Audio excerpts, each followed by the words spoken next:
All right, we got PTA episode 5. I'm Cole. Over here we got Luke. I guess little bro Lockley. Buzzsaw. you know what it is, baby. You know what it is. Rev that bitch up. That's right.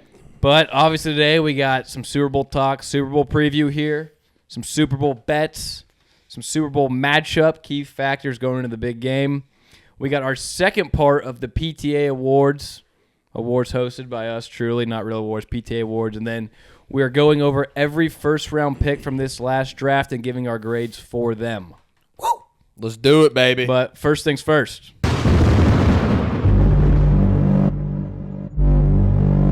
Let's hop into the Super Bowl preview here, gentlemen. We got Seahawks, Patriots, big game. We've been talking about this for a while now. Seattle, -4.5, -230 money line. Patriots, obviously, +4.5, +190 money line. Over-under set at 45. Fun fact, shot at 105 through the fan. I heard this. If you would have bet preseason for a Seahawk-Patriots Super Bowl exacta, just guess the odds on it. I told you earlier, but Buzz. Yeah, so I know it, but Buzz, you got to take 60 to 1. Way let's put it in a dollar perspective. So guess how much $100 would have paid out if you picked this matchup. I mean, 66 to 1 would have been 6,600. So way more. let's go 100 to 1, 10 grand. Way more. I'll just tell you this. I'll give you their odds individually. So Seattle was +6K to win it all. New England was +8K. Oh my! But if you had them in the exacta, so if you bet $100, yes, for this matchup, do you have to pick the winner or just just the matchup. Just the matchup. $22,000, buddy? Keep going way up. Yeah, $40,000. You need to add a zero. $100,000 More.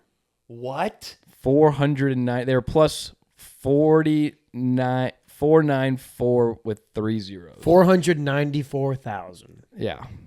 $100 would have paid out almost a half mil. Yeah, they both weren't even like the top half in odds to make the Super Bowl. That is insane. Yeah. Well, you almost have to multiply their odds by each other. Yeah, it's an exacta. $100 would have paid out Almost a half million. almost a half mil. Yeah. Jesus. It's fucking nuts. And I think that just is a perfect summary of this season and how fucking up and down and how nuts the season and has football in general. Yeah. Especially the NFL. That's incredible. It's incredible. It's insane, yeah. But let's hop into some of these key matchups. So there's obviously so many variables going into this game. And, I mean, from a lot of people, we talk about Drake May's quarterback play. Can he perform? He hasn't looked that good these past few games. You could blame it on, tough defenses he's faced, weather, and all of that. But I think one of the key matchups is obviously the Patriots O-line versus the Seahawks pass rush. The Pats O-line has been getting cooked this season, specifically Will Campbell, but they've gone against the Chargers, Broncos, Houston, all elite defenses. The Patriots have allowed a pressure on 37.3% of their pass plays, which ranks 25th in the NFL. And Seattle has produced pressure on 38.1% of their opponents' pass plays, which ranks 4th. Seattle just has so much depth. They have 5 guys that have gotten over 40 pressures. I mean, is this Seattle offensive line going to hold up? And if they can, you would like to think New England's got a shot. But, I mean, are we confident that they're going to be able to hold up against DeMarcus Lawrence, Leonard Williams, and co.? No. I mean, we've seen Will Campbell be a turnstile for 3 playoff games. He's gotten embarrassed. I mean, you're going against arguably the best D-line in football. I mean, the rest of the O-line is pretty rock solid, and they've been good in the playoffs playing really good defenses. I mean, the worst defense they played is the Chargers, who was like a top 8 defense in the league, and then you had the Broncos and the Texans, arguably the 2 best defenses. So it held up decently. They ran the ball well in those games too, more or less, given the weather and everybody crowding the box. Yeah, but you have a starting rookie left tackle and left guard. It's the Will Campbell thing. And they're both undersized. Like, they both need to put on weight and have a full NFL offseason. I think that side of the line is going to get exposed this game.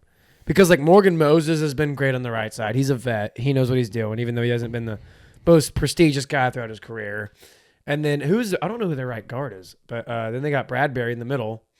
They have a solid O-line, but I just think that left side you're going to see some rookie faults here and there in the game. And and I mean, Will Campbell, he's gone against, I mean, obviously, Will Anderson cooked him, Nick Bonito cooked him. Really, everyone's cooked him. The last week, they gave him a little bit more help with running back chips and throwing a tight end over there, and you would think they're going to do that a lot more again. Yeah. Because if Drake May doesn't have any time in the pocket, he's going to get cooked. And because he's got Leonard Williams now, who's a guy they move all over the line. Like that's not going to be easy when you don't know who you're matching up against every single play. Yeah, so I think they're almost an underrated unit a little bit, but I think for this matchup, I don't like them. I mean, yeah, they've held up decently against two really good defenses so far. So, I mean, it's not like the Seahawks defense is better, especially their front four, than Denver or Houston, and they held up just fine except for Campbell. So, I don't think it's fair to say that, like, their defense... Did they hold up fine, though? They put up, like, 10 points each game. Well, the Denver game was weird. I mean, you had the weather. Drake May was playing like crap in the first half. But was that all him, or was that partially his O-line, too?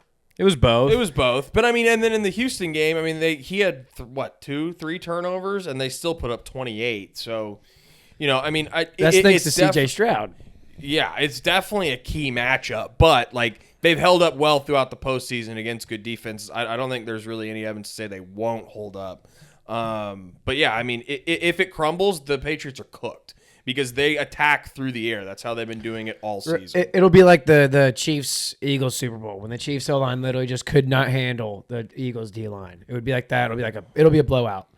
But thank God the Patriots have an underrated defense because their defense is really good. Yeah, and see, like me personally, I like to think that they'll give him some time and that Drake May will hold up just because of the matchups they've had and the weather conditions as well. But so in the last 10 years, there have been 32 examples of a QB making 3+ postseason starts in a given year. And among that sample size, Drake May this postseason ranks last in both EPA per play and success rate. So, I mean, obviously the numbers have been really bad, and you could blame it, again, like I said, on the offensive line, the defenses they face, the weather. But, I mean, something's going to have to change, and push comes to shove, this matchup really could decide the game. And so I'm very curious to see, like, which version are we going to get? Are we going to get a version of the offensive line holding up in a degree to give Drake May time? Because when Drake May has time, he's one of the best quarterbacks in the NFL. When he gets pressured, especially this postseason, it's been ugly. I think he's going to get – I don't think it's going to be pretty because you got to think about it too. Drake May's O-line held up all season. They haven't really been holding up in the playoffs. And all season, they played like 15 coaches that got fired and shitty teams. Like that's the thing. You're playing – worse competition. That's the reason you're beating them. Now that they're playing like the three, I mean, like I said, they've played 3 games in a row. They're putting up like 10 points per game on offense. I don't think they're going to be able to keep up with Seattle's offense, even though they do have a great defense. But I don't think they're going to be able to generate turnovers on Darnold in the running game like they have been able to.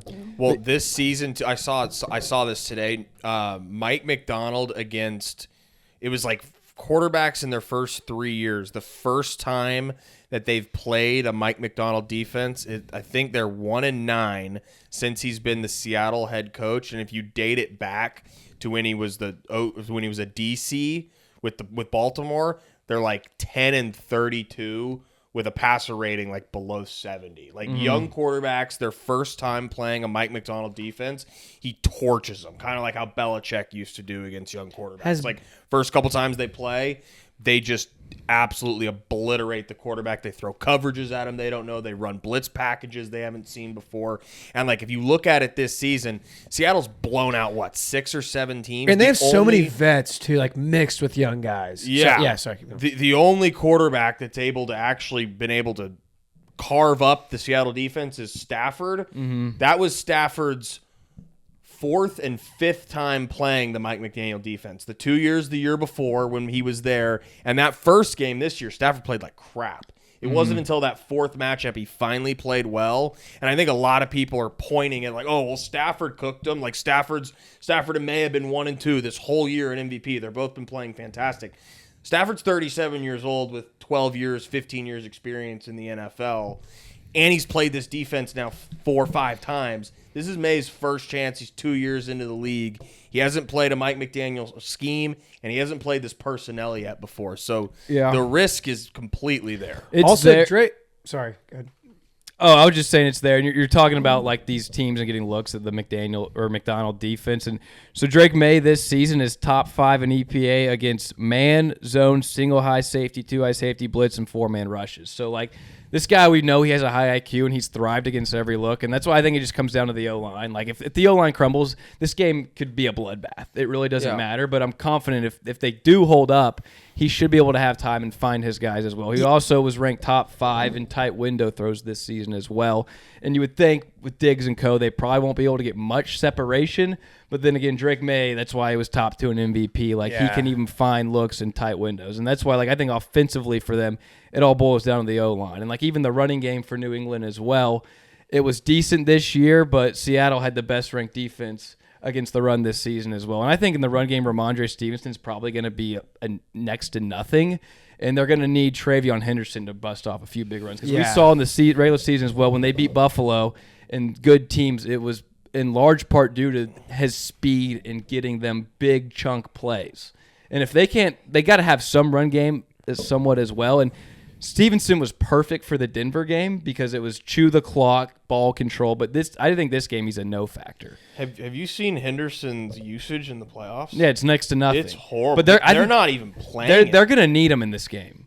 They're going to need his speed. They're going to need his speed. It's like a Rashid Shaheed. He's an X factor. They need that speed on the field. I don't think they trust him because he can't pass block. Well, that's why. It's that, but like he obviously hasn't proven to the coaches enough trust to be on the field more consistently. We've seen it all year. He's the more explosive back, but they keep going back to Ramondre, and now in these playoff games, they have almost exclusively gone to Ramondre. I get that, but these were different games. Like the Bronco game and the Texan game was more of a let's just hold the ball, chew out the clock, and give it to our battery ram, which is Ramondre Stevenson. In this game, you're not going to get by doing that. At least I think. Because Sam Darnold and Clint Kubiak have shown they can move the ball, and if they move the ball, you're going to have to go toe-to-toe with them. Against the Broncos and Stidham and Stroud, like they could afford to give the ball to Ramondre. And also, I don't think they can afford in this game. Yeah, no, and like also whenever they give Travion Henderson those touches, that opens the field up more for May. And that's why May, was a lot better in a lot of the games this season. But like one thing too I have here, granted, May has played some harder teams, but like Matthew Stafford has over 400 more passing yards in the playoffs than Drake May. Like they are not moving the ball in the air whatsoever. So they need the run game to get going. Like, and I mean, yeah, and you could say he played less competition, but Stafford did play that Seattle defense. He put up like 27 on him, right? Mm-hmm. But I mean, that's what like you have to have that aerial attack.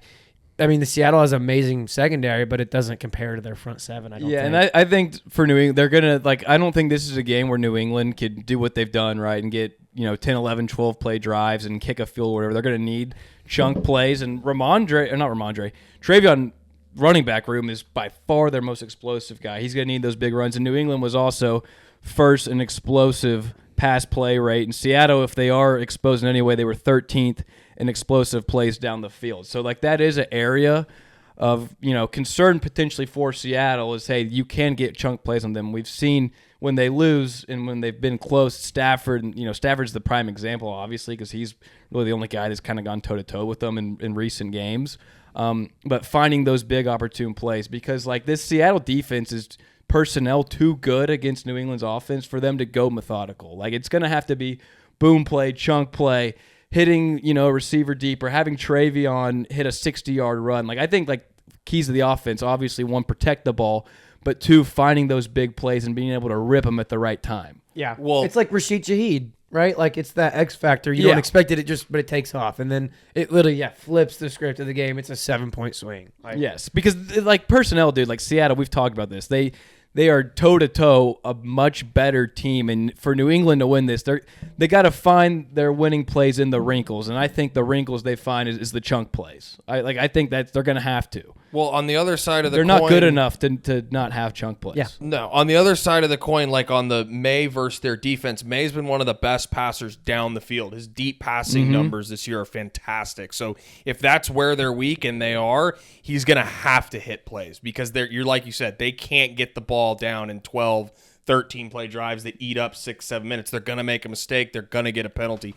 They're going to have to move the ball down the field, and May's going to have to hit those deep balls like he's been hitting all year, and it's going to come down to the receivers making plays on Seattle's secondary, which they don't have a fantastic receiving core, but they've got enough weapons and enough speed. Like, I think Kyle Williams could be an X factor in this game. He's a burner, and he hasn't played a lot this year, but if they can get him down the field, hit a deep shot early to him. Like a little Kawhi moment. Yeah, like if they can get something going early, and he's had multiple like 70, 80-yard touchdowns this year.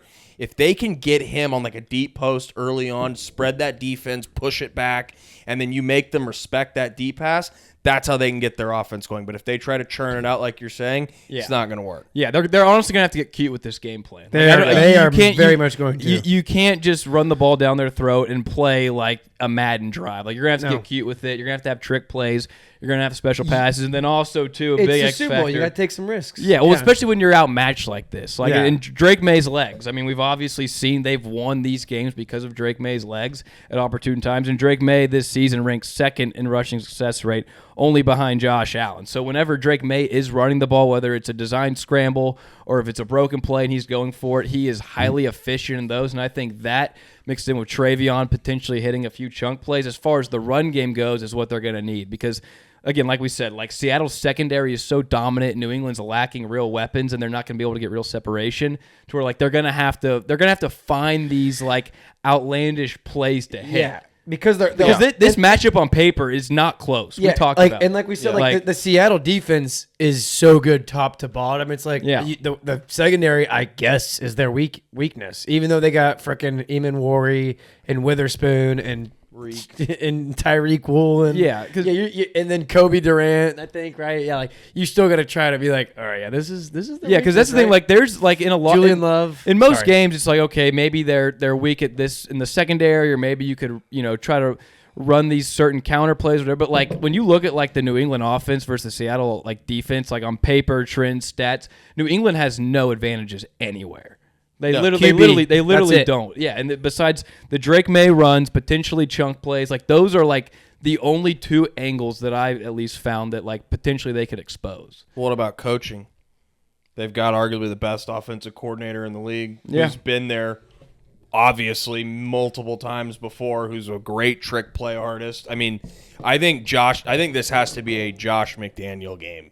He has got to go into his bag and rely on all the experience he's had as an offensive coordinator with Brady, figure out what's worked against those fantastic defenses he used to play with Brady in the playoffs and the Super Bowl, and he's got to install a game plan to take account for all of the weaknesses we're talking about against the strengths of Seattle's defense. If they don't, experience they're not going to get it done. Is like the biggest thing right now. Right? The thing, too, is like no one else in this whole matchup really has it besides Cooper Kupp. I think, too, it's interesting you're saying with McDaniels is like we haven't actually – New England hasn't been in a desperate enough spot yet this postseason to see those trick plays that they've worked on since the preseason to dial up. So, like, I mean, we're obviously going to see it this game if need be. And assuming they're going to be down or it's going to be close, like, I'm very interested to see, like what Josh McDaniel has up his sleeve. I'm assuming he's got quite a few tricks and to see if they actually fucking work. Also, it's like, we're saying that the secondary is the weakest point of the Seahawks, but I feel like it could be their linebacker core. They don't have a weakness. Yeah, but like I think really maybe it's the linebacker core, but I'm like, how do you even attack that? Because that's the middle, and that just makes it a lot harder to Diggs and Travion. But but like this Seattle defense, that's the key. They don't have a weakness. I think the middle is a lot easier for the defense to figure out to cover, rather than deep or middle field's hard to cover. That's always the hardest. Well, and they also have Ernest Jones, who's an All-Pro linebacker. Like that's the thing. Like there's no weakness that like Vrabel and staff could go and say, okay, we're going to plan to attack this, and that's why I'm saying like. If Drake May's going to move, they got to get cute with it, or they got to help out the offensive line tremendously. But then again, if you're chipping every other play on Will Campbell's side, then all of a sudden you're limiting yourself with your receivers and with your opportunities available, right? Yeah, it's like you're gonna have to dig deep here, and I think they can.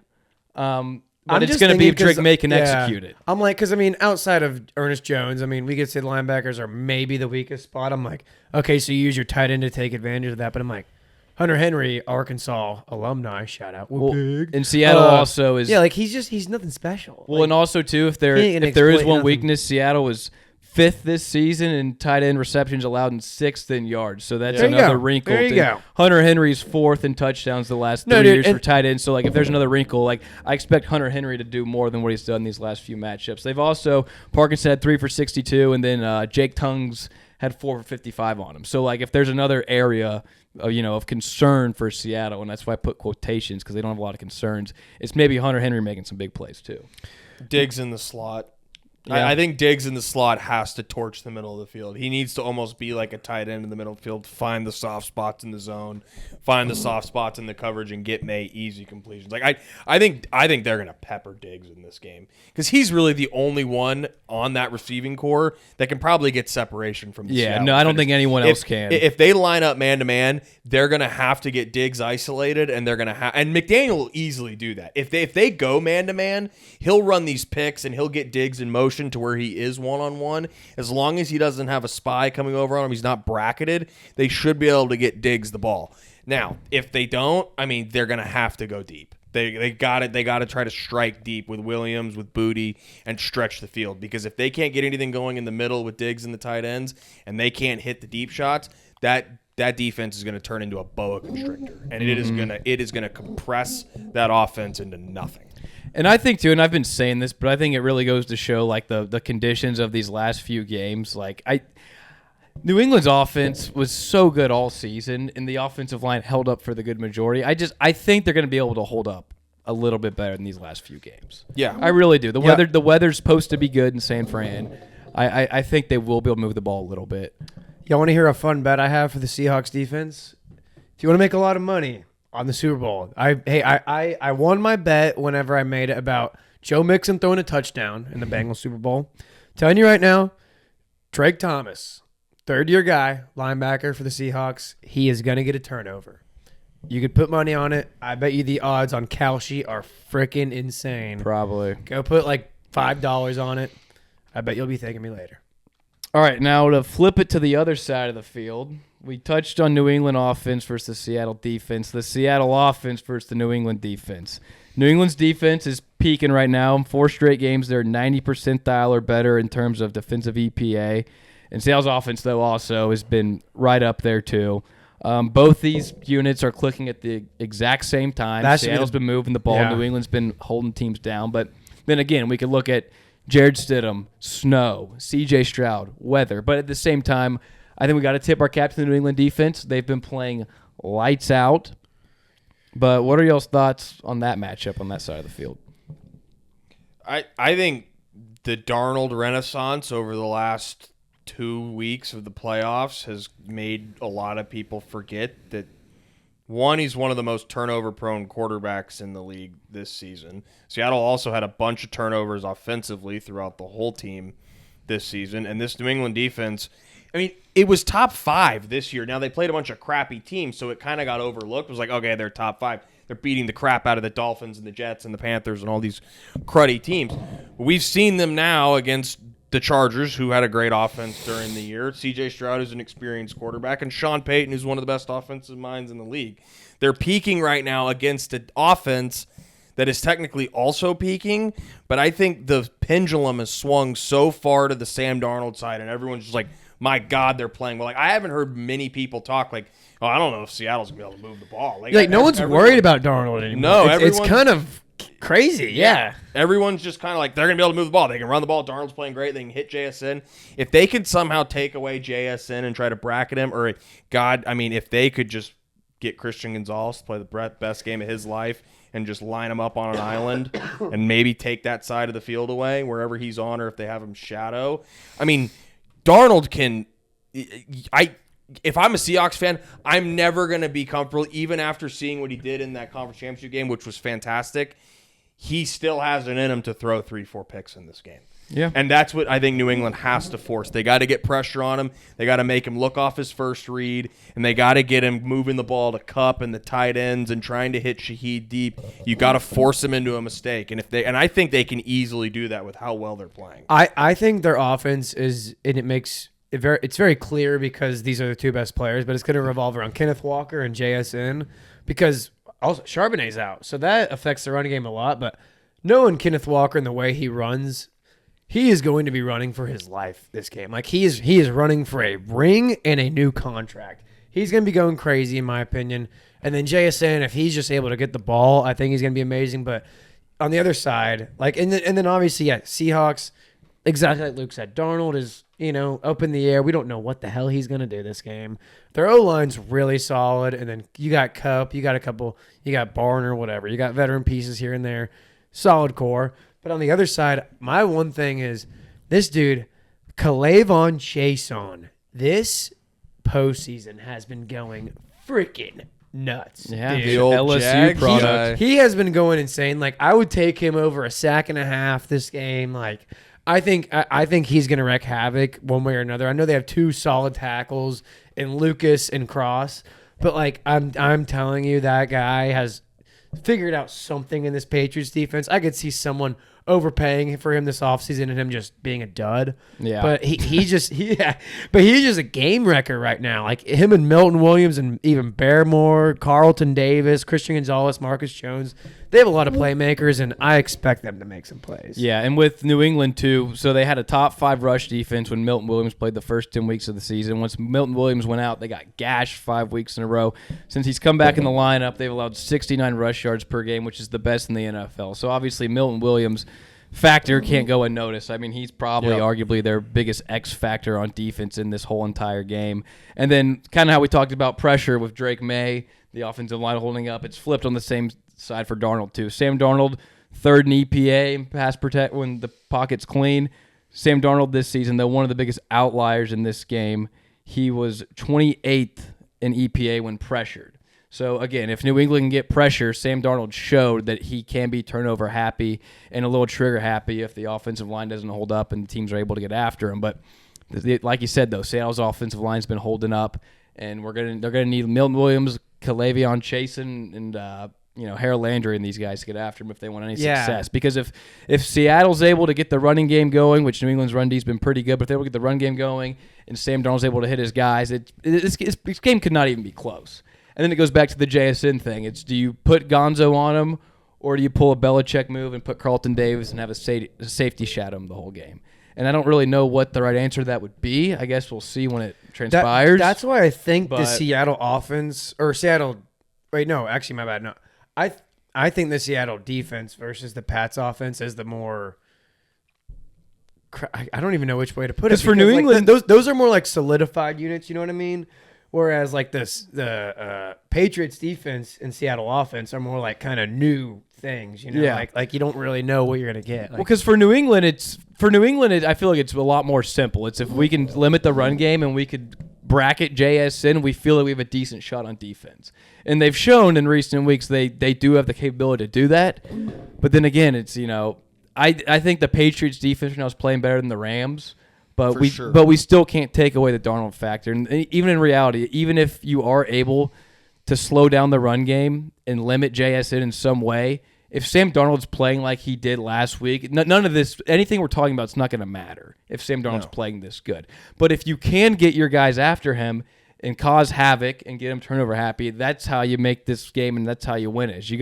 New England's got to muck it up as much as they fucking can. That's what the talent, the personnel gap is pretty fucking wide. So if they are able to muck it up, if they are able to create pressure, we've seen Sam when pressured this season, he has folded. He's Tua's ranked next to him when he's pressured in EPA. So like there are opportunities to be happened when you do get pressure on Sam Darnold. That's still a fact. That's still out there. But these past few games, no one's got pressure on him. Seattle's always held up against the Rams and the Niners. It's to be determined. Yeah, and like I said, they got Harold Landry on one edge and then K'Lavon Chaisson on the other.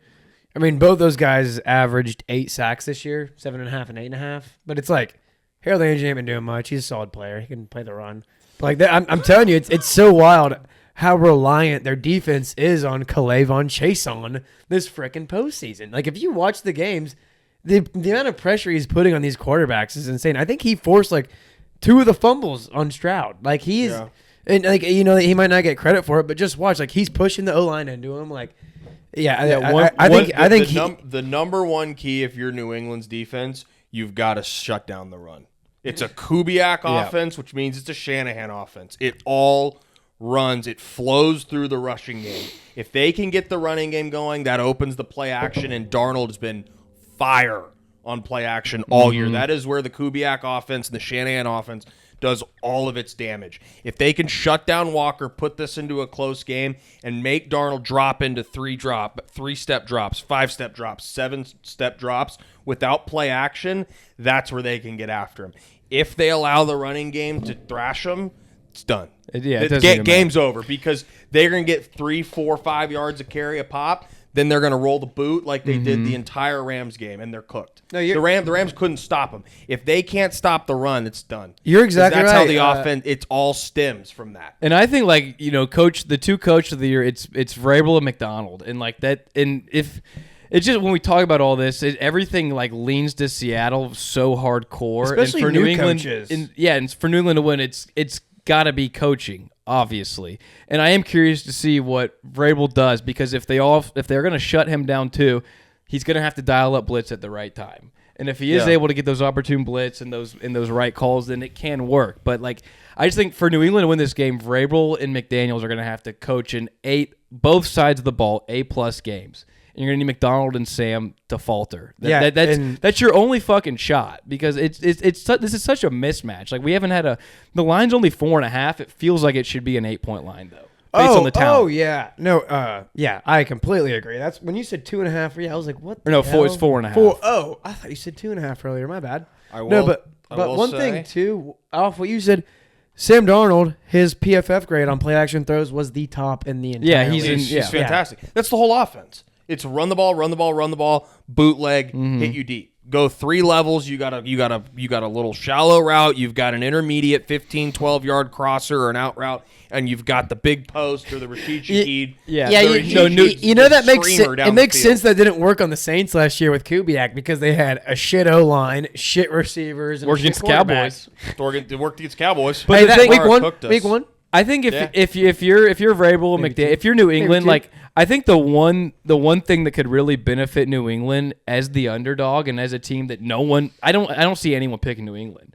But I think for New England, if you take that mindset, take the underdog role, and you have to be aggressive as fuck. But if you can be aggressive as fuck early in the game, find yourself getting a lead, that's how you're going to win this game. You blitz at the right time. You bring in a safety on a 1st and 10 when they're not expecting it, and you blow up the play. You call that deep shot to Kyle Williams, like you said. Like, that's how you're going to win this game. You're not going to win toe-to-toe. You have to find your advantages, and they can find those advantages by coaching and by outsmarting them, which I think New England staff is completely capable of doing. Do you think outsmarting matters more, or playing with your heads on fire and trying to kill someone like DeMar Hamlin?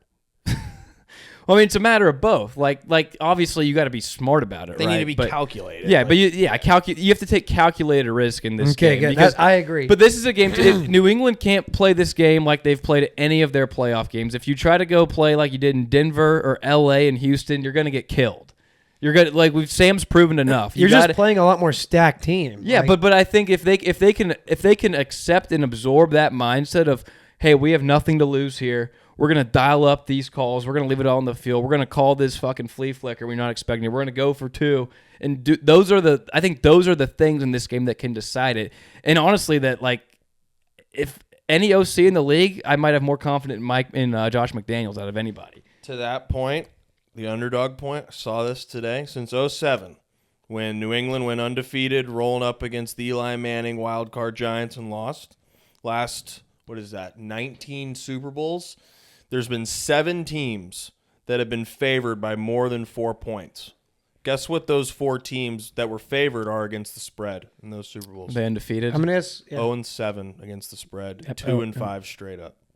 Oh, you're saying the undefeated teams covered the spread. We were all on the same the page. dogs. Yeah, we were on the all same the page. dogs. Yeah. Dogs won every time. The dogs against the spread when they're more than a 4-point dog, or 7-0 against the spread, and they're 5-2 straight up against the favorite.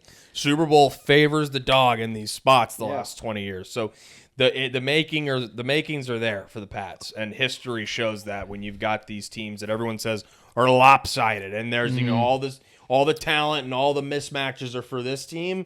The Super Bowl is one game. It's a weird game. It's a weird game. It's a lot of pressure. And there's a reason that it's only 4.5 too. Even though on paper, like if you were to take these teams in a fucking Madden rating, you'd be like, oh my, that team's so much better. Yeah. But like you said, there's a reason that Vegas knows more than anybody, and they make the line at this number. They got a Madden rating because they don't counter in the coach. You are the coach, so that's one big thing too. But yeah, I mean, I think it's simple. This game's going to be winning the trenches, most likely. Yeah. And the trenches and the small wrinkles that the coaching staffs decide to roll with. And I can see, it'll be like all season. It's going to be about coaching and defense. And you know what I'm curious about is if, like, we're talking about New England being, the frisky, like, go for it team. If Seattle, and I brought this up last week about Clint Kubiak on that 2nd and 10 when Brady's like, run the ball out, milk it. You don't have to play risky here. I wonder if Seattle is going to, either step in conservative, knowing that their team's this much better, or if 2, they're going to also be aggressive. I think they need to be aggressive because I think the only way they lose is if they get caught off guard. And it's like, you're a boxer going into the big match and, you're like, I have all this skill set, but if they hit me with that one left hook, it can make it interesting. And I would hope. And I honestly think Kubiak will be aggressive, and that Seattle as a team will be aggressive. Based off the Rams game, he sure as hell will be. And was running bootlegs when he could have ran the ball out. Exactly, and they're going to need to be aggressive because I don't know if he's going to be a good head coach. New England's going to go all in on this. I mean, that's the way Vrabel and these guys run it. Yeah, they're going to throw the kitchen sink at him. Yeah. They should. Yeah, like and Kubiak's doing that too because he knows he has like the second best defense in the league. But yeah, next year when you got the Raiders, that ain't gonna be pretty. But all right, some X factors. Run, GT, run. Do we have any other notes on matchups in the game? No, I think K'Lavon Chaison's gonna make some plays. I think honestly, I see DeMarcus Lawrence making a big play. Fuck DeMarcus D-Law, Lawrence. baby. I love D-Law. Good for him. Actually, yeah, you're right. He's showing the Cowboys. The Cowboys I'm deserve to rooting get for shown. him. Yeah, me too. All right, but anyway, so X Factor in the Super Bowl. I feel like when I got my X Factors, I'm not going to say Drake May or JSN. Those are the big names, obviously. What? And the first one I said is Milton Williams and the Pats run D, and I kind of already touched on this, but he went down. The run defense sucked. He got back. They've been nails since then. That's one of my X Factors. Another one, which you touched on a little bit ago, is Rashid Shaheed and this special teams. I mean, Rashid Shaheed, his kick return was all the points they needed in San Fran a few weeks ago. Michael Dixon's arguably the best punter in the league. Jason Myers has also been nails too. And Seattle or New England special teams has struggled a little bit. That's another wrinkle that could come in. And then my last X factor was Hunter Henry, and I kind of touched on all of that. But there's a few sneaky plays to look at as far as X factors. I like a lot your special teams X factor because there's so many Super Bowls where a play gets started off on a special teams play, and just that's the game. Think about there's a fumble on a punt like the Rams game. Exactly. That's what cost them the game. Or the San Francisco game. Shaheed brings it back first play. Bye. See you in California. Well, I mean, Shaheed's also the very first drive of the Seahawks game and the Rams game. He hit the 40-yard pass to Shaheed. And like Brady said, when you hit that early in the game and you've got a guy like that, you feel like you're 9 feet tall. Yeah. You're walking around like you're the best quarterback. Now you have the confidence to make every throw on the field. And Rashid Shaheed, too, it doesn't show up on the numbers and the stat sheet, but, getting him, what he does for the offense, just taking the top off the defense, that's a whole nother wrinkle they got to look for now. Because this guy could burn a seat at any moment. I wonder, too, if they put Gonzalez on him and then double JSN. Gonzalez has been exposed. The only time he's been exposed this year is on deep pass plays. So I wonder if they decide to go with that route, and then all of a sudden you're putting your number one guy on a Rashid Shaheed, and if he can't hold with Shaheed, then you got a whole nother world of problems. So where's most of JSN's routes? Are they more intermediate or deep?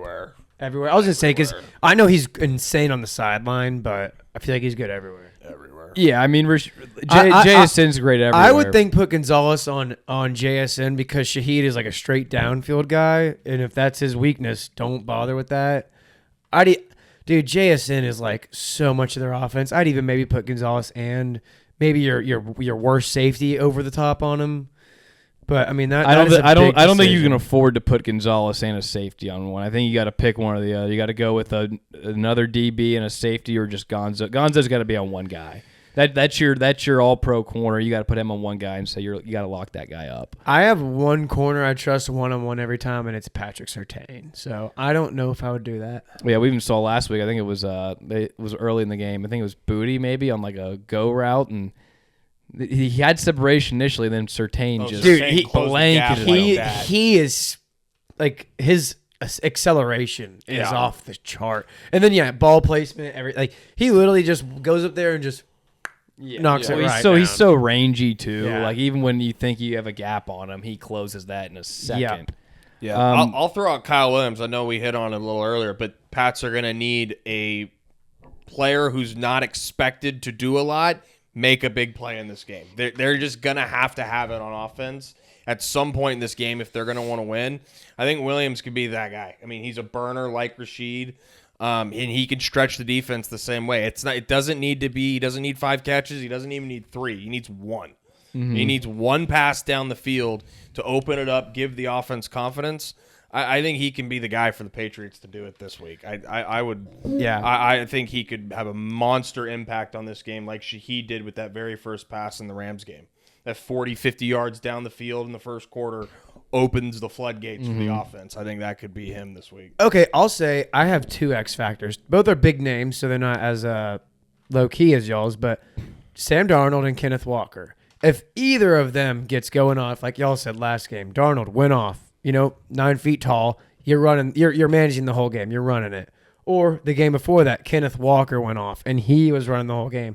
If either of them can get going, I think the game is over. And I mean, it's so hard for the Patriots, because that's either the passing game or the running game, and you are outmatched in both. And if Walker gets going, that means the run game gets going, which means the play action game gets going. Exactly. The Kubiak offense is just snowballing. And then last week they didn't even need the Kenneth Walker. I think this game's it's way more complicated for the New England offense versus Seattle defense. I think for the New England defense versus Seattle offense, it's shut down the run game and limit JSN. If you can do those 2 things, then you could live to fight another down and potentially cause some havoc on Sam.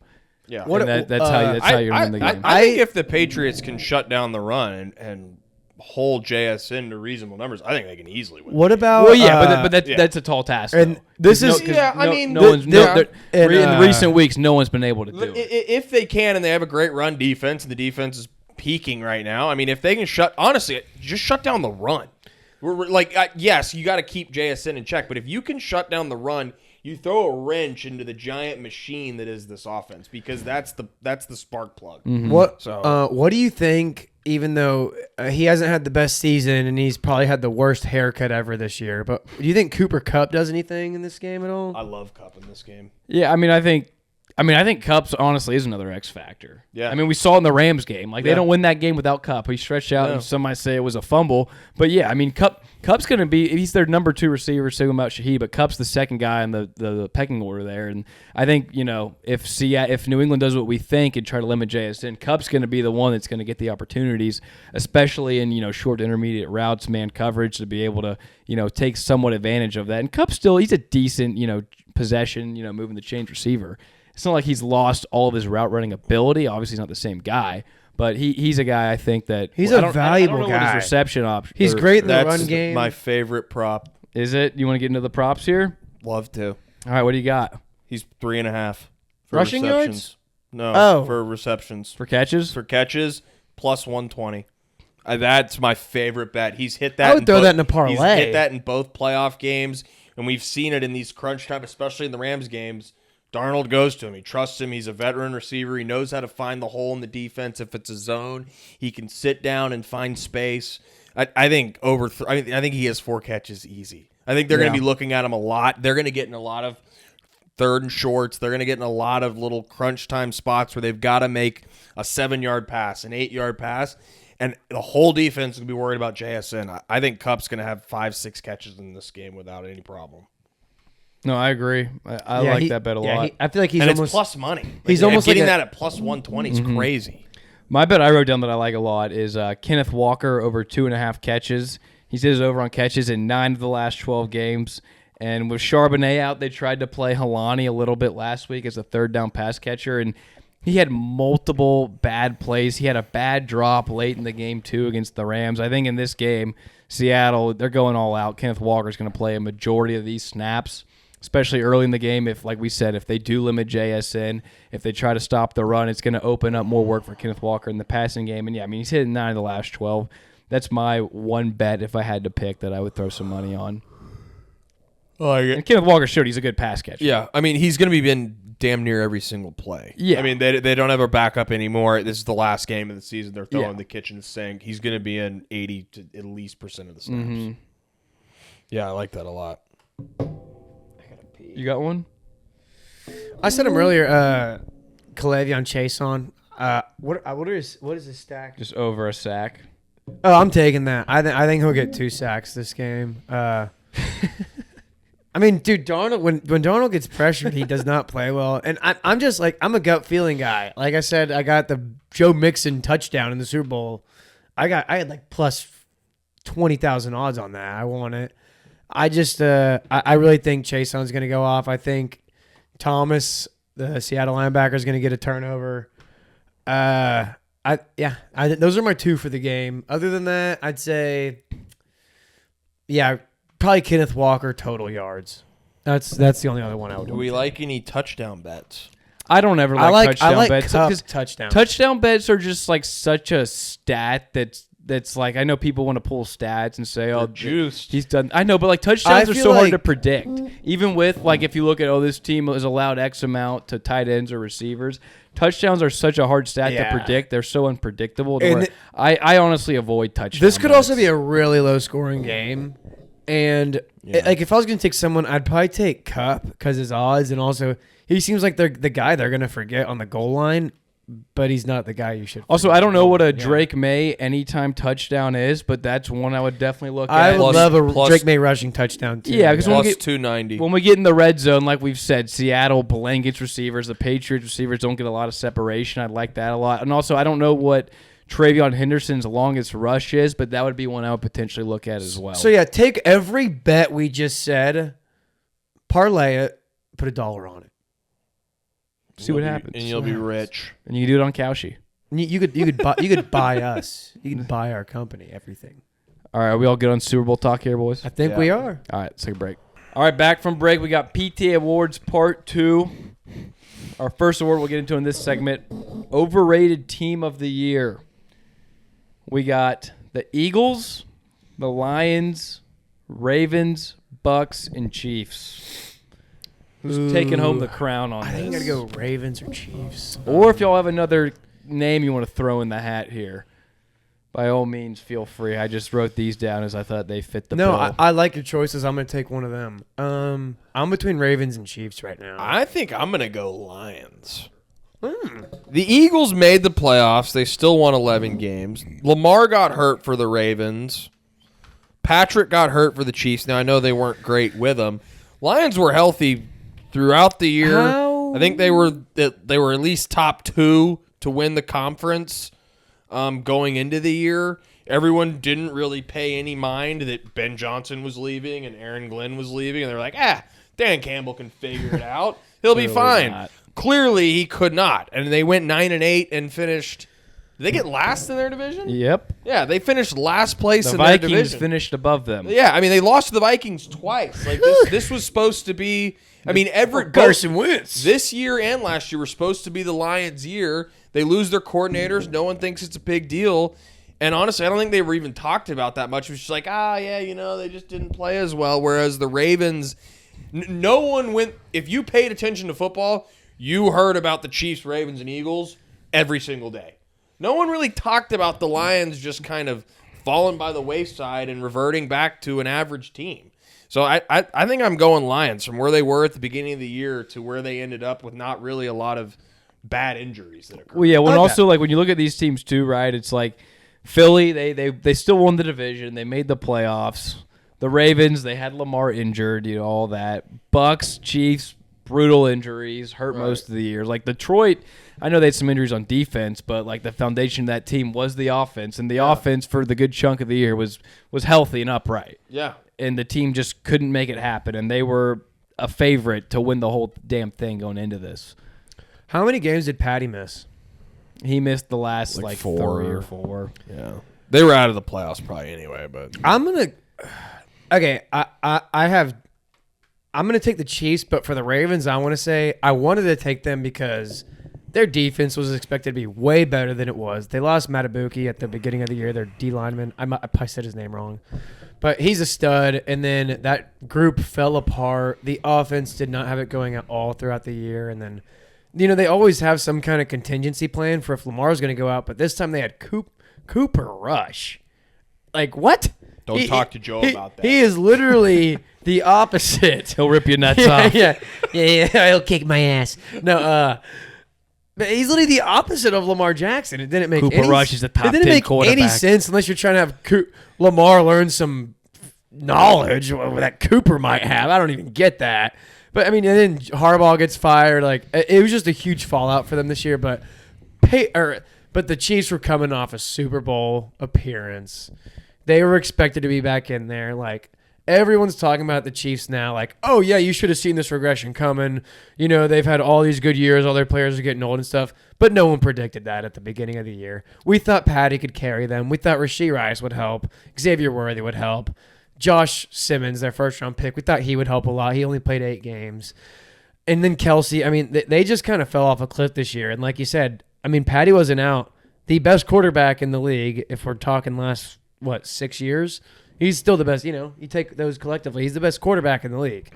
And he really didn't do much this year. Like their offense didn't produce a ton. Their defense was terrible. I'm taking the Chiefs because we had Super Bowl expectations again, and they fell far, far short of that. My vote go to Detroit. Yeah, I'm Detroit. All right, so Detroit takes the trophy home there. Okay. Would y'all take the Chiefs or the Ravens though? Next, I just I understand the Chiefs. I almost want to take the Ravens because how stupid they planned around the backup Lamar. Like, Lamar gets hurt every year. And you're like, oh yeah, okay, we'll take Cooper Rush instead of Huntley. To their defense, they did quickly pivot to Huntley, which worked. Like, I think Rush only started like 1 game. I think it was okay, he's gone. Yeah, like, I think he played 2. They pivoted pretty quickly. Yeah, but still, they lost so many games and they just looked terrible on all. I would fronts. Go with the Ravens. I mean, their coach got fired. I would go with the Ravens for my second team, just because I think I would too. The Chiefs were they had a harder schedule. Obviously Patty went down, but for me it was more of the Ravens were actually bigger favorites going into the year than the Chiefs, and just I think the collapse of the Ravens when they actually had a real opportunity to make it happen. Yeah. But also, I think it was a more embarrassing season for the Ravens, but I give them the benefit of Lamar getting hurt and then my expectations for Patty. Yeah, the Chiefs might have just warped my brain too much at this point. I can't even consider the Chiefs overrated. Like, if the Chiefs were playing the Seahawks in the Super Bowl with this team, I'd probably pick the Chiefs. They've just warped my brain so much that it's like I can't even They went to 3 straight Super Bowls and then had a down, and then they just took a year off. Well, we talk about regression. They were obviously so due for something bad happening. Yeah. All right, next award, the most surprising team of the year. We got the Seahawks, Panthers, Patriots, Jaguars, and the Chicago Bears. Which of these teams exceeded y'all's expectations the most and were the most surprising? For me, it's the Jags. The Seahawks were 10-7 last year. We knew McDonald knew we knew he knew defense. Like, they were projected to win 8-9 games. Patriots, they had the 4th pick in the draft, but their over-under before the year was 8-9 wins. And they were everybody's this is the team that's going to make little dark horse, They were everyone's dark horse, and so were the Bears because of Ben Johnson. And the Panthers, whoop-de-doo, they won 8 games and made the playoffs. They won the division. They were in the worst division of all time. The Jaguars, though, they were picking 5th in the draft, and they traded up to 2. No one had any expectations for this team. No one had any expectations for Liam Cohen. Everyone just made fun of him for how he said Duval to start the year. No one had any expectations for Trevor Lawrence. Duval. If you would have asked who would have been top 5 in MVP voting, May, Trevor Lawrence, or Caleb Williams before the season, almost everybody would have picked May or Caleb Williams. No one would have picked Trevor Lawrence before the year. I don't know about May. May was not on anyone's radar. But neither was... I'm just saying, I think everyone was kind of out on Trevor, and I think everyone just natural kind of callous with the Jaguars. Just like, it's Jacksonville. Yeah. Whatever. And the what Trevor Lawrence did and what Liam Cohen did with that offense with guys like Parker Washington and Britton Strange, I think that was the most surprising for me. And then to play as well as they did at the end of the year and into the playoffs. Yeah, well, and this is also a regular season award, so. Yeah, I think I agree with Luke because, like he said, my other two teams I would think are the two teams in the Super Bowl because they way outperform themselves. But it's also, Vrabel's been a coach before. We've seen him rebuild a team quick, and we know he's a great coach. And then Seattle, they were 10-7 last year. I mean, that's not a bad team by any means. And they had Geno at the helm. He was the worst quarterback in the league this year. So yeah, I'm gonna go Jags too. Like it's like I said earlier, like before the season, we thought Trevor Lawrence was an anomaly. We had no idea if he was gonna be good. We thought he was going to be decent to shit, for being honest. We didn't think he was going to be good. Liam Cohen literally turned that script around. He looks like he could be one of the greatest quarterbacks of his generation at this point. He looks like he could go to a couple Super Bowls. You think? I mean, it's a few greatest quarterback of the generation. Well, one of like the 2020s. I don't know if I'm like a top 5. I don't know if I'm there yet. No, we're halfway through my bat. Nah. Cole had a tier list before the year with Trevor Lawrence on the same tier as Justin Fields. So just to put this in perspective, yeah, I did. Exactly. Where we were to where we've come. Yeah, well, maybe not of his generation, but he'll be remembered as greatest Jags quarterback ever. That's a better way to put it. Okay. It's not saying much. I mean, it's competition Blake Bortles, but it's a lot more realistic. Yeah. No, but I mean, Nick Foles. But he flipped the script on Lawrence. He made that offense insanely fun to watch. That defense is electric. Like, it's almost like my thing with the Jags is it seems like they've had so many draft picks where you're like, okay, that's like the consensus top guy. Like first, because they're always in the top 10. Consensus top guy. Like that guy's decent to great, like decent to like good player, nothing insane though. And like Josh Allen, Devin Lloyd, who's that tackle they took? Harrison from OU. Played a lot better this year. Literally every single player on their team stepped their game up a huge amount besides Brian Thomas Jr. And then they got Jacoby Myers, which credit to Cohen and their 15-year-old GM. That was a great move. And then they extended him to an amazing price for them as well. I'm with Luke. I'm with Cohen. Their GM has to be awfully happy he hired Liam Cohen because imagine how bad it would look if they weren't good after that Travis Hunter pick. So they had Trent Balk as their GM, and Liam Cohen said he literally would not take the job if he was the GM, so they fired Balk. And they hired the kid. Yeah. All right, I agree with you. I think Jags are the winner here. I'm excited for them next year. All right, they'll definitely win that division. Trenches Award. This is going to the best O-line, D-line group. Team winning in the trenches. I'm going to give you the team with their PFF grades for both spots. Seattle, first contestant, 15th ranked O-line according to PFF, 8th D-line. Eagles, 7th offensive line to 9th D-line. Broncos, first offensive line to 4th D-line. Rams, 4th to 5th. And the surprise contender here, the Pittsburgh Steelers, 8th best offensive line, 3rd best defensive line. I'm not even counting them. What were the other ones? I want to write them down.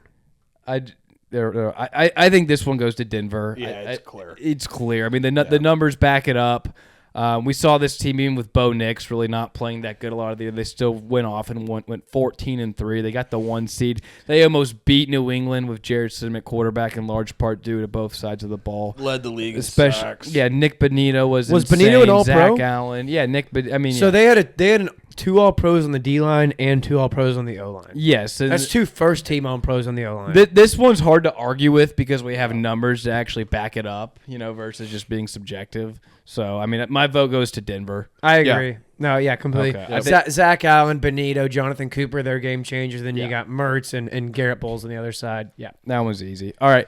Next one, worst contract. This one's a little more subjective. Geno Smith. We have, hold your horses. Hold your horses. Geno's not even a contender on here because we got some bad contracts. You can honorable mention him, though. You can honorable mention, but you can write in, vote. Yeah, Deshaun Watson. Bill Belichick and a first ballot Hall of Famer. There we go. Deshaun Watson, and I'm giving you just the current contract they're on. Deshaun Watson, 5 years, $230 million. Guy didn't play a game this year. Still, we know the deal there. We know the story. Second contender, Dan Moore Jr., tackle signed by the Tennessee Titans this past offseason. 4-year, $82 million deal. The guy allowed 8 sacks and the second worst pressure rate among all tackles in the NFL. He was atrocious, and he's getting paid big-time money. Tua, 4 years, $212 million. Brandon Ayuk, 4 years, $120 fresh off that. The guy didn't play this year. We know how much for what? $120? Yep. And then last one, Kyler, same deal as Deshaun, 5 for $230. You got a few really stinky quarterbacks to pick from here, or if you want to go with the sleeper O-line pick, by all means. I feel like it's unfair to pick Watson because he's the clear pick. All right. I'm not going any of the 4 each. I'm going Ayuk. I said Ayuk.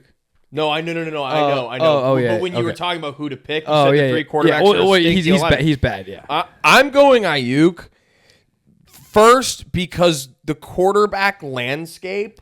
I understand the Watson contract and the Kyler contract and the Tua contracts are more detrimental, and they're more money. That's clear. They're more detrimental because you have a lot more guaranteed and they're bigger numbers. But when you kind of have to pay your quarterbacks. Like, it's not like these front offices have much of a choice. Like, Tua led the league in passing, 3 years ago? It's like, what do you do if you're the Dolphins at that point? Like, you kind of have to pay him. You have to pay him. What are you going to do with Kyler Murray? You drafted him first overall. He made a Pro Bowl. He looked decent. Like, that contract was signed 2 years ago. Like, you would have made that. You would have done that contract. Deshaun Watson. Yeah. I understand. Like, when he was traded, like the massage stuff, it hadn't come out yet. We actually all loved the trade when they got him. Yeah, everyone did. Everyone thought Deshaun Watson was still Deshaun Watson at the time. I mean, Deshaun Watson was a borderline top 5 guy with easily. And at the time, there was no scandal. It was like, oh crap, they actually just traded for probably the best quarterback in their franchise's history. Like, it ended up being a horrible contract. But I'm trying to look at this through the lens of, if I'm the front office guy, you've got to pay for your quarterback, no matter where you are. And it's the same thing with the tackle spot. And it's the lowest amount of money. It's 4 years. It's only $20.5 million a year. It's probably barely half guaranteed, so you can get out of that contract. I have a question for y'all. We do an NFL podcast, but have you all ever heard of Dan Moore Jr. before I said his name here? I hadn't either. Just for the record, I haven't heard of the guy. With Ayuk. And tackle is another premium position you've got to pay money for. The receiver is probably the most oversaturated position in the league. And if you are the Niners, you got to pay Purdy.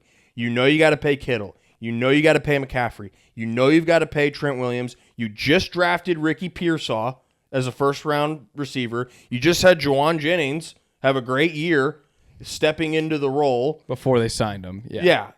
And you've got to pay Fred Warner and Nick Bosa. You also offloaded Debo, who had a revival year in Washington. What are you doing paying $30 million to Brandon Ayuk, who even after his season, no one considered Brandon Ayuk a top 10 receiver in the league? And every year, there's at least 3 receivers drafted in the first round and probably 10 drafted for the first 3 rounds. And like you said, they used real resources. They got Pearsall in the first round. It's not like they were that dire of a need at wideout. 100%. And they had Kittle, it's like... And this guy has not played a snap for you and never will play a snap for you since he signed the contract. Yeah, we don't know if he's going to play another snap again. Yeah. I mean, did you hear John Lynch after the season? What did he say? He literally was like, we haven't talked to him in months. And he literally basically said he's not coming back. Yeah, same with Shanahan. I think for all the context you just said, I think it does go to Brandon Ayuk. Especially for contract this year. Because the Deshaun and Kyler things were, they were signed a few years down the road or and they could have also, but sorry, I was doing math when you were talking, but they could have traded Ayuk for a first or second round pick. 100%. And then they would have that $30 million to do something with rather than waste it on some guy driving his car fucking too fast on the highway. I mean, because he's just out there getting speeding tickets, hurting himself more. He's being an idiot, bro. No, I agree completely, but I think for a runner-up, because we can't just pick the same guy, I'm going to go Kyler Murray. Because Tua, like you said, he got the contract because he led the league in passing. He looked promising. Him and McDaniel looked like a good pairing.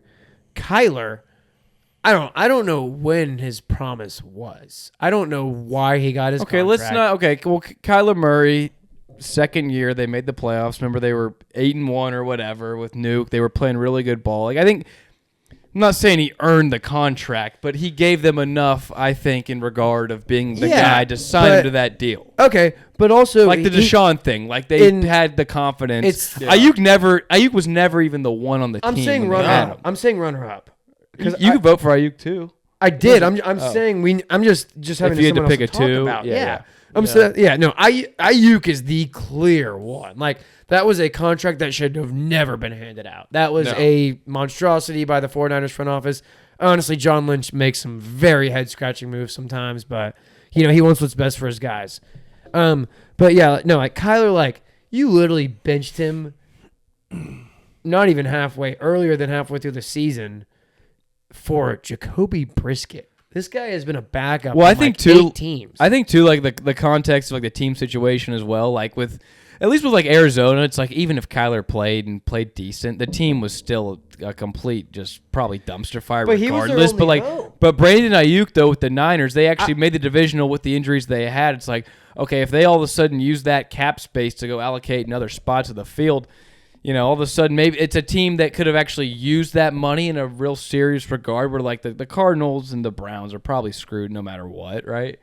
Like, at least the Niners, like, you could convince yourself if they would have used that money elsewhere. Maybe they go get a few more D linemen, a linebacker, obviously it's a domino effect, and but maybe Fred Warner doesn't get hurt if the D line holds up a little bit more. Maybe Nick Bosa, it's a whole thing. But $30 million is a lot of money. Yeah, no, to a receiver, you don't need. That was never even your one. No. Yeah, and I'm not arguing Kyler over him ever. Debo Samuel, when they played together, was the one. You could make a case that Ayuk was barely their number 2 for maybe half a season. Yeah, well, with Kittle and Debo, and you could say he was the 4th option with McCaffrey when he's healthy. Yeah, that's what like I was honestly, say. like yeah. I mean, actually, there were times where Jawan Jennings outplayed him. 100%. I know Ayuk was out, but like Jawan Jennings, when he stepped into that role, he produced. Just fine. It's a Shanahan offense. Like guys are going to produce in that role. Right. Even Pearsall, when he played, was great. Pearsall's great when he plays. But when he played, it's a Shanahan offense. Look at Kendrick Bourne this year. Yeah, Kendrick Bourne had multiple games with like 10 catches, 130 yards. Yeah, I mean that's Shannon. It's more Shannon. Yeah, he knows how to get the best out of his players. Yeah. All right, so Brandon Ayuk takes home the worst contract of the year.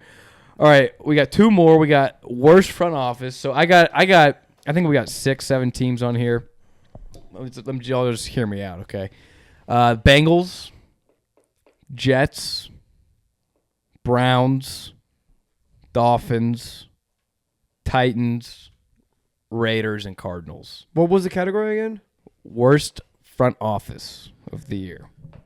I think you got to go Raiders. Pull up the doc. You could see them all. Yeah. Just pull up on your phone. But yeah, we got, what's that, 7? Yeah, 7 teams. This one I couldn't pick 5, so I just picked 7. And I mean, there's obviously a lot to digest. With Cincy, it's, the whole Burrow thing, and then the T's a good player, but it's like we probably shouldn't have done that deal, right? We probably should have used our resources elsewhere. The Jets, it's like you signed Justin Fields, and then you brought in Aaron Glenn, which, I mean, both pretty head-scratching decisions. The Browns, obviously, you tie back to the Deshaun Watson thing. Miami, the Tua thing. Tennessee, okay, what weapons did we put around Cam Ward at all? The defense still sucks, and our head coach barely coached it all for us. That's got to count for something. And then the Raiders, we drafted Genty, which great player, probably the completely wrong pick. And also we brought in Pete Carroll, which God knows why. And then the Cardinals, there's obviously a whole laundry list of dumpster fire moves you could go over there. Okay, I don't think you can go Jets because they got themselves like 4 first-round picks this season, which was a good move. Also, they have a new GM after the draft, I think. I don't think you can go Browns either. Meaning, yeah, they had an amazing draft. Yeah, Barry's a good guy. Miami, they might be up there. Bengals, they've had the same GM since like 1995 or something.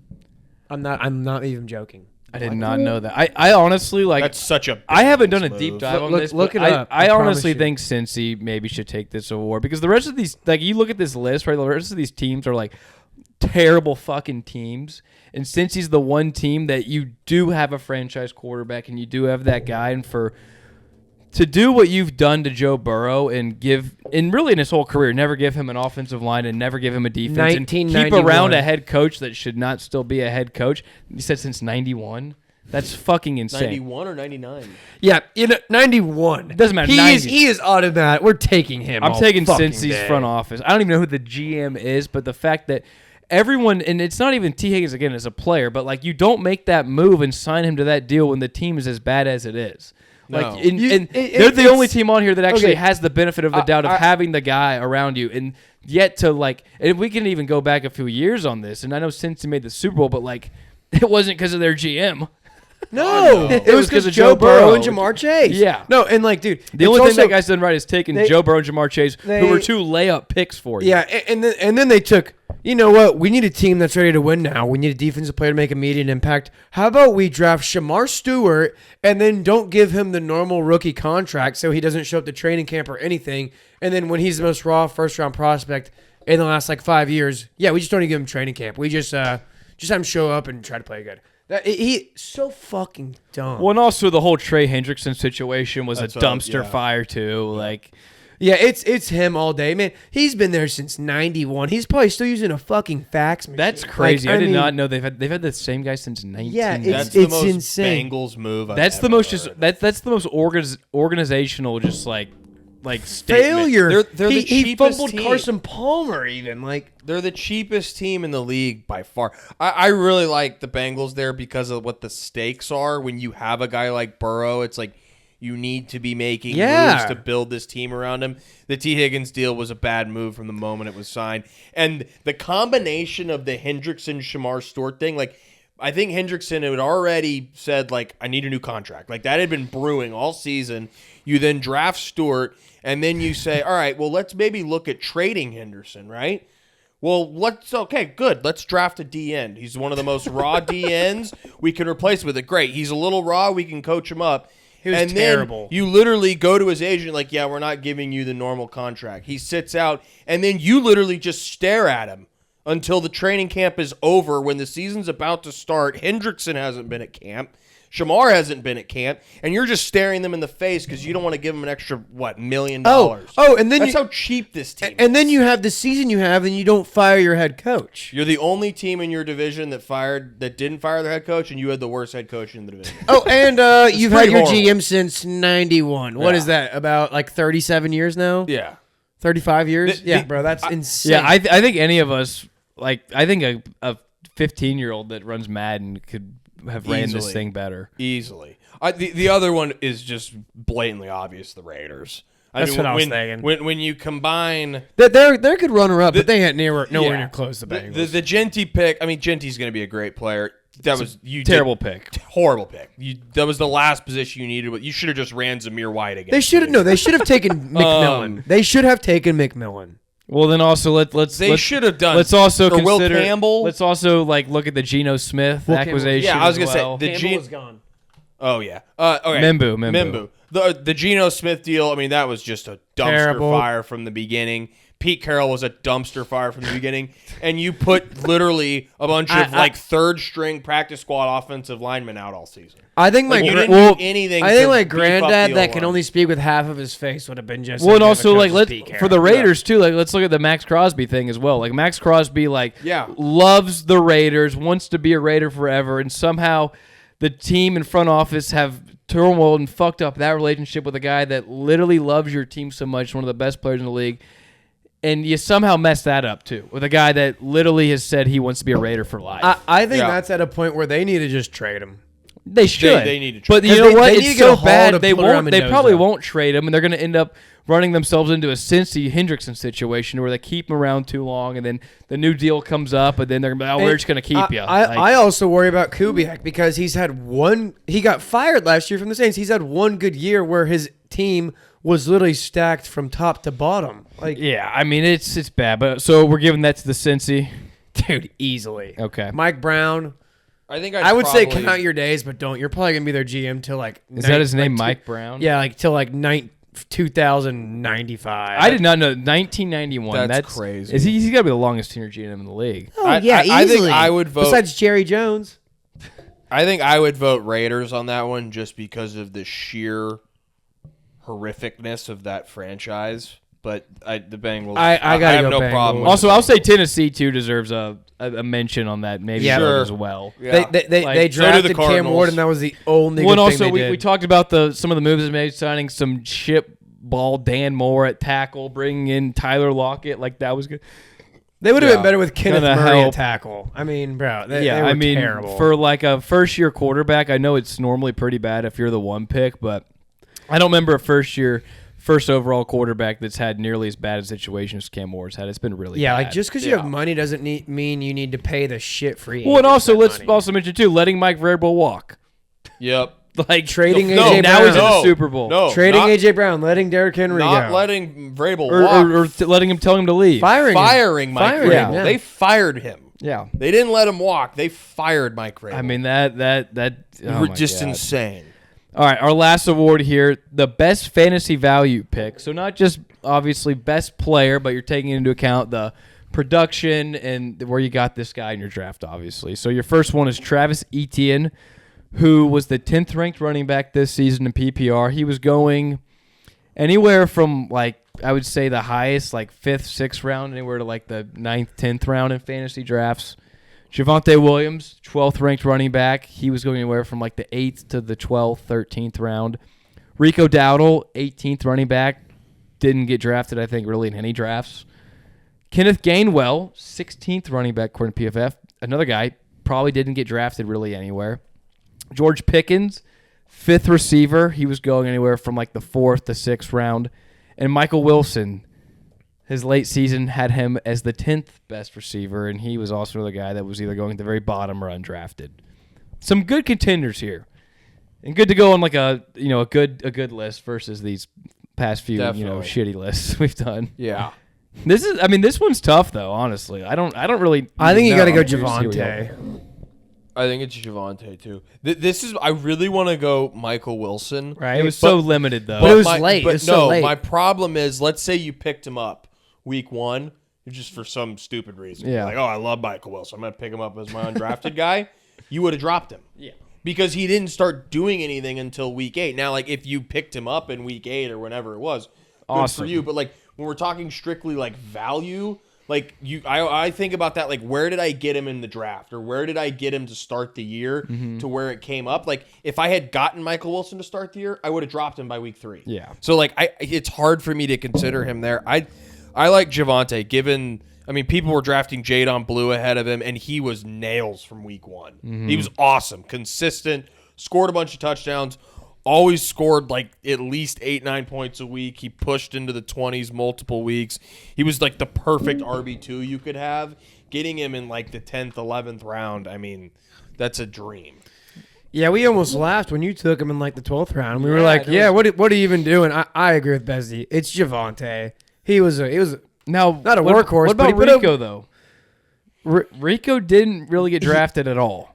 I'd put him third because I think obviously ETN also. Etienne's my second. ETN But- went more towards the 10th than the 5th, and like he was amazing. He was better than Javonte this year. By But- a smidge. Rico though, Rico won you 2 or 3 games, but outside of that, That's he the didn't do thing. anything. When it else. goes He was back to- very inconsistent. It also goes back Yeah. to your point too of like having this guy for a full season. Like if you Yeah. if you're like I want Rico's my guy, get him the 15th round.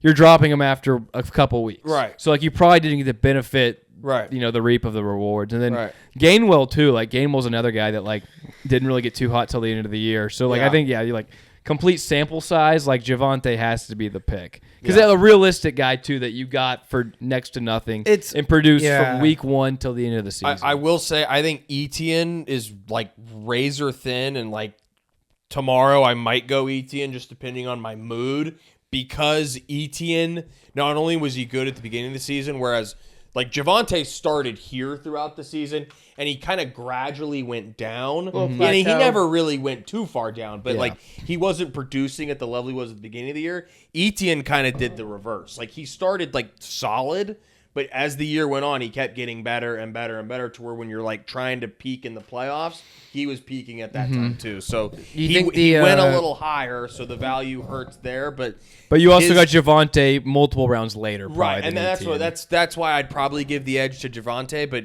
given like when he produced at his highest was in the time you needed him to, I think that makes it really close. Y'all think ETN gets re-signed by the Jags?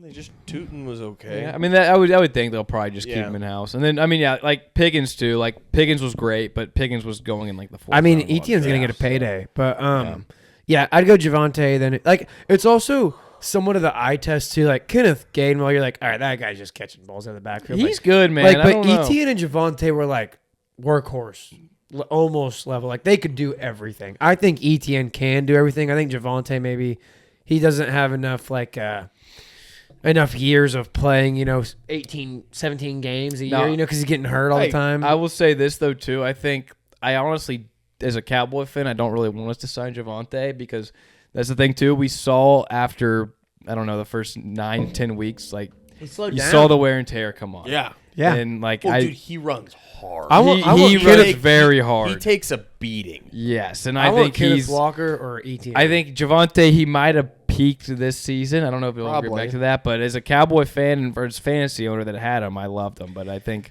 Cowboys should probably let him walk because I think some dumb team will pay him probably too much money. But for this season, I agree, he's great. and I hope he does well. I love Javonte. Where's Chris Olave on this list? He was going He's going like the third round, dude. No, he wasn't. I drafted him in the 6th in our league. Okay, we'll make your case. Okay, Chris Olave, I'm pretty sure he was like the 6th ranked receiver. Pickens was the 5th. Hold on. Let me double. If y'all have any other names, let me throw in the hat, Ricky do it. Pearson. Hold on. Let me double check. Never draft him. I'm pretty Yeah, sure. don't pick him. I'm pretty DJ sure. Moore. My guys this year were Ricky Pearsall and Tucker Kraft. Okay, Chris Olave. So- Chris Olave was the 6th ranked receiver, averaged 17 points a game. He was drafted anywhere from the 6th round to like the 8th round. I feel like he was basically George Pickens, but he was more consistent. And he was drafted 2 to 3 rounds later. I don't think he was more valuable than like Javonte because you got him in like the 11th. But deserves a shout out. But he definitely deserves a does. shout out. The guy averaged 17 points a he game was- as like a 7th round pick. He was a good value pick, and he was one of those. I feel like in this last finish, there were so many players kind of like him that were big names that just fell because of like a recent dip in production. But yeah, he was leading that list. Maybe Deebo Samuel should get a nod too. Yeah, that's another I think one. I got him in the 9th round. Yeah. He was like a top 15 guy. Hey, how about Kind of fell off once Jaden went How about out, Harold but- Fannin Jr.? Yeah, he's that guy another was name. nice Another this one. year. Yeah. I picked him up late after I lost Tucker Kraft, and he was a monster. Yeah, I mean there was a lot of good ones, but Javonte takes it though. I think. Think so. Yeah. All right. PTA Awards, part 2 in the book. Last segment of the pod, episode 5. We are going to grade every first-round pick from this past draft. I'm going to grade the first pick, which was obviously Cam Ward going to the Tennessee Titans, and I give him a B. He had 3,200 yards, 15 touchdowns, 7 picks. But we've talked about this a lot. But Cam Ward, like when we talk about guys who inherit just a dumpster fire situation, Cam Ward fits the bill to a T. Brian Callahan was fired 6 games going into the season. He had the worst receiving room in the league, probably by a country mile. Even guys like Calvin Ridley, Tyler Lockett, they did next to nothing for him. His wide receiver one was Chamire Dyke and Aliko Omanor. And, I mean, he showed some real flashes from week 14 to 18. Late in the season, he had 8 passing TDs, which ranked 8th in the NFL. He only had 1 pick, which ranked 6th. He had 818 passing yards. This guy, obviously, he had a tough time at it, but I think any first-year quarterback in that situation would. But we saw limited plays. We saw flashes of him showing potential top 5 quarterback play. And it's hard to give him a C because of what he worked with, but I'm not going to put him obviously in the A category because the production was so limited. But I think from a full sample size of what we look at, from the coaching staff, the weapons around him, and the talent he flashed, I think this guy's still going to be the franchise quarterback, and I think I still would have picked him 1 if I'm Tennessee doing it again. It's just a solid B for me. It's nothing too good, nothing too bad. It's a B. Okay, so because I had it based on, is this off their season or just the pick and projection going forward? It's all of it.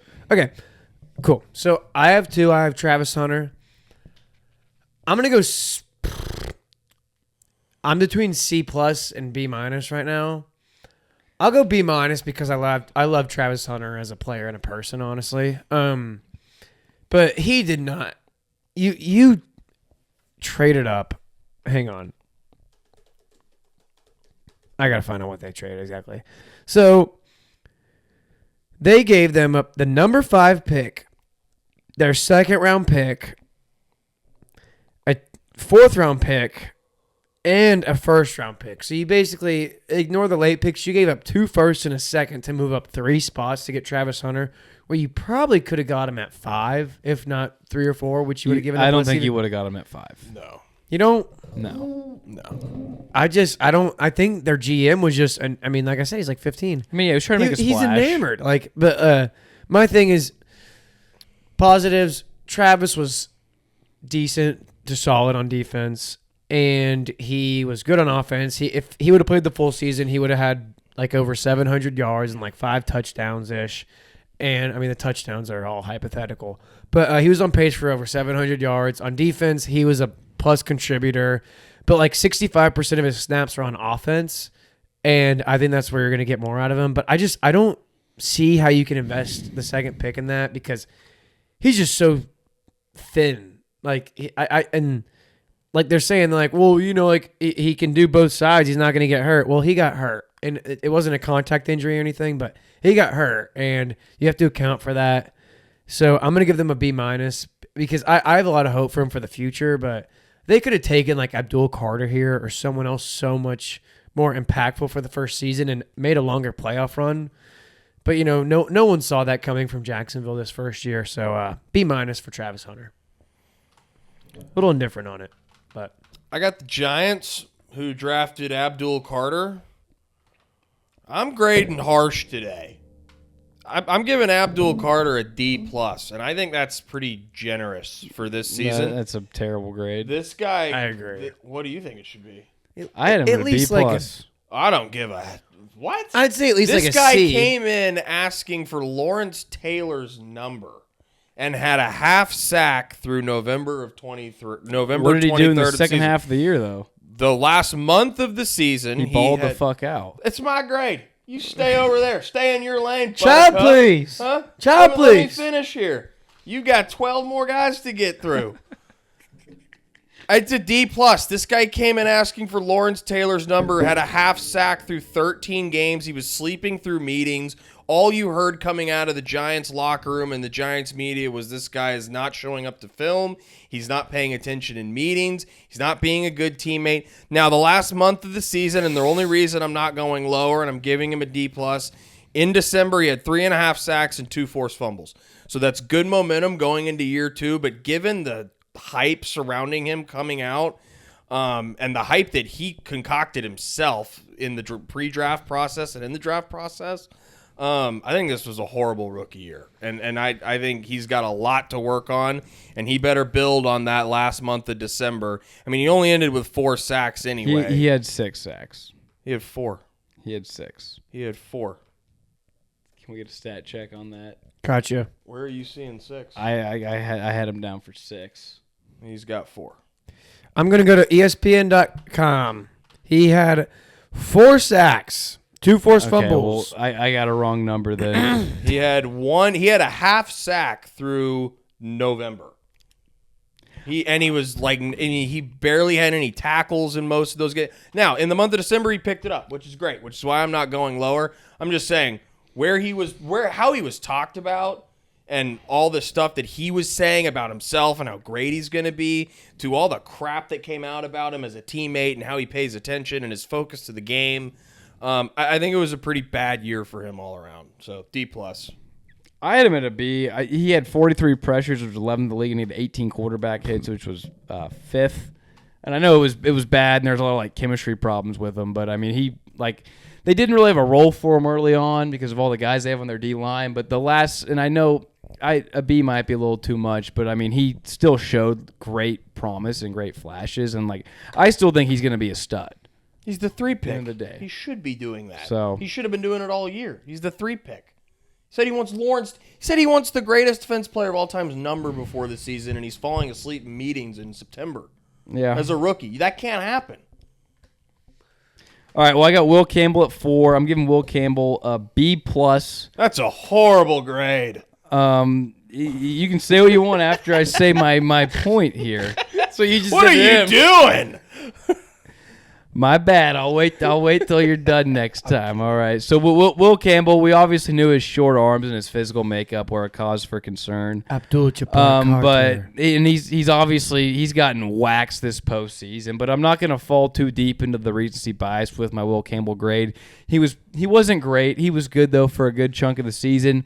You know, in his pre-draft interview or post-draft, he said, "I'll die for Drake May." And I feel like he kind of like.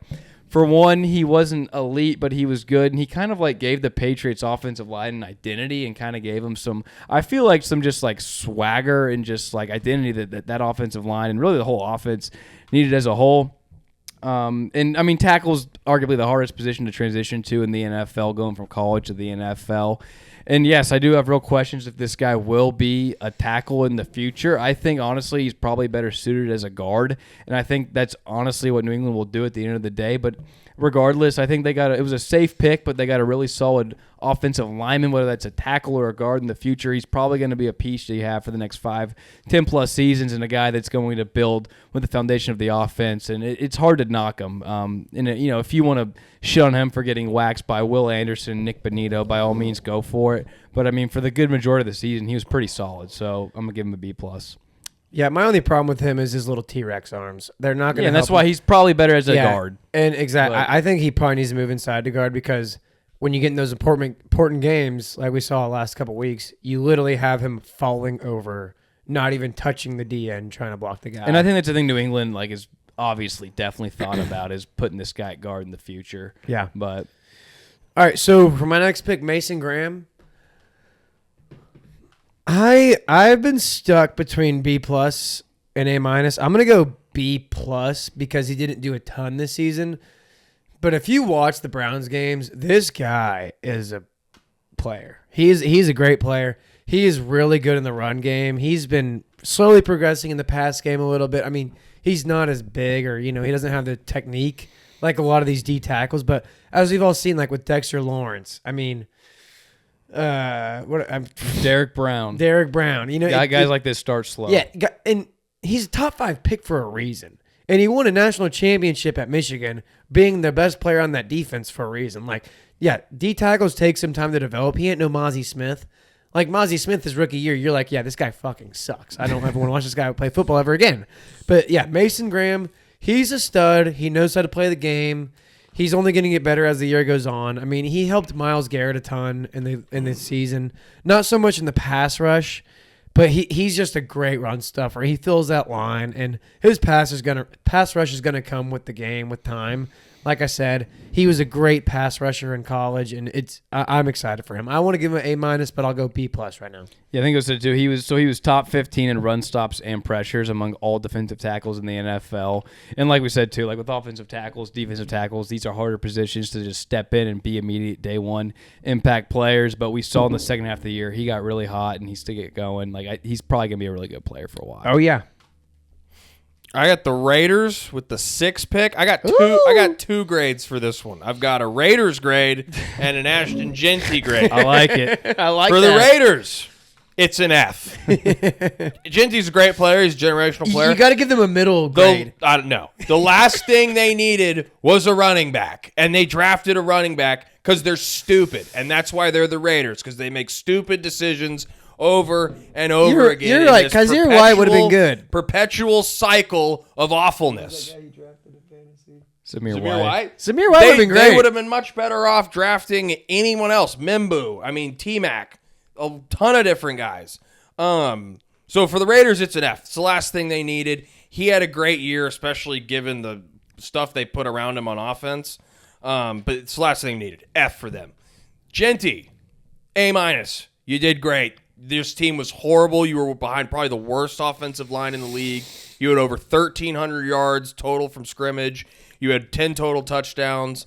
You couldn't get anything going on the ground because you were getting hit 3 yards deep in the backfield. You did damage through the air. If you found any type of crease, he was able to get through the hole and make a play. I think he did about as best he could. I'd give him a higher grade, but his rushing stats, he was like 980 yards and 5 touchdowns. So it's hard to give him more than an A-, but given with what he was working with, I thought he was fantastic. Yeah, he has some awesome highlights, dude. Yeah, I mean, he has a couple of those pass plays down the sideline where he's just destroying. Yeah, it's like people. 5 plays because they can't I mean, really block for that much on the season. But. He was 8th in yak and 5th in most tackles for us. He himself was great. He like was you fantastic. said, the situation though was terrible. Yeah. So yeah. All right, 7th pick, the Jets. They picked Armen Membu. I'm giving him an A-. This guy, he held up pretty well for, not really early on in the year, second half of the year. Again, like a lot of these tackles, D tackles, they do a lot better in the second half.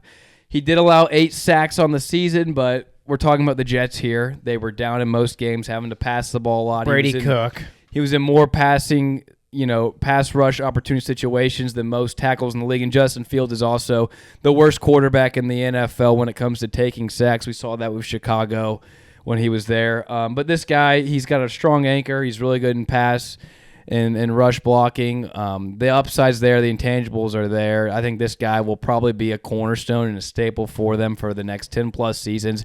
I would say he wasn't a home run pick because of the numbers that were on the field, but when you look at just like his physical makeup, and it's like any other player. You got to look at the team around him too. Exactly. You know, right? And if the Jets didn't do a lot of things right, I think they did do right picking this guy, and he gets an A-. Yeah, that's why they can't be the worst GM in the league last year too. That and a couple first-round picks they got. Yep. Sauce Gardner trade was a miracle. Yeah, that was great for them. All right, number 8 pick. Teteroa McMillan, I am giving them an A+. This guy, you had questions last year about Bryce Young like crazy. You had no playmakers on offense. You had a iffy defense, a iffy O-line. And this whole year, you had so many questions answered, and he was such a big part of it. Like, defense is one thing. I won't talk about that. But, like, the offense... He was able to have Bryce get the ball out quick, get the ball downfield. He's able to do everything on the offense to where the O-line is able to play a lot better. They had running backs that helped, but like he was easily the best offensive player in the NFL this year. Offensive rookie in the NFL this year besides Dart because Dart only played a couple games. But like he was amazing. He had 1,014 reception yards, 7 touchdowns. He clearly solidified himself as a number 1 wide receiver. I mean, if you go watch his highlight reel, he was making highlight reels every game. I think if they're able to add another receiver or tight end to this offense in the draft this next year, he's only going to get better because he's not going to get double teamed. He's not going to get as much attention. And it's like, I mean, think about when Bryce was at Bama and he had all those receivers. He was just able to sling it, and that's, I think, what the plan for the Panthers should be. You get another big old number 1 right next to him, and you let Bryce just sling it downfield. And then second round, go get a fucking tight end too. Why not? Let Bryce figure out what you have in Bryce. And I think this was the number 1 move to make it. And even if you don't go on with Bryce, you have a number 1 receiver for the next 10 years. I think he was an amazing pick. I'm sorry, but I respectfully disagree with your pick, and my main reason. Who would you rather them take over him? Because that's the question. Well, I think they could have used offensive linemen. I think a tight end might have their been line was good defender, but their passing offense was actually worse this year when you look at pass yards per game. And last year, Adam Thielen actually averaged more yards per game, the same exact role that Tet was in. I know Tet's a great talent and a great player. You're just looking at numbers, okay? You got to watch the game. Well, numbers are the biggest pointing factor to really anything in the NFL. We literally were talking earlier, saying the numbers don't show the whole truth of the game. No, sometimes. no, I'm not. I don't think it's an A+. I'd have it as a B+. I'm saying A+ because I think they should have taken. I wouldn't have taken any other player over him. I'm not saying it was a terrible pick, but I'm just saying I think that it wasn't an A+.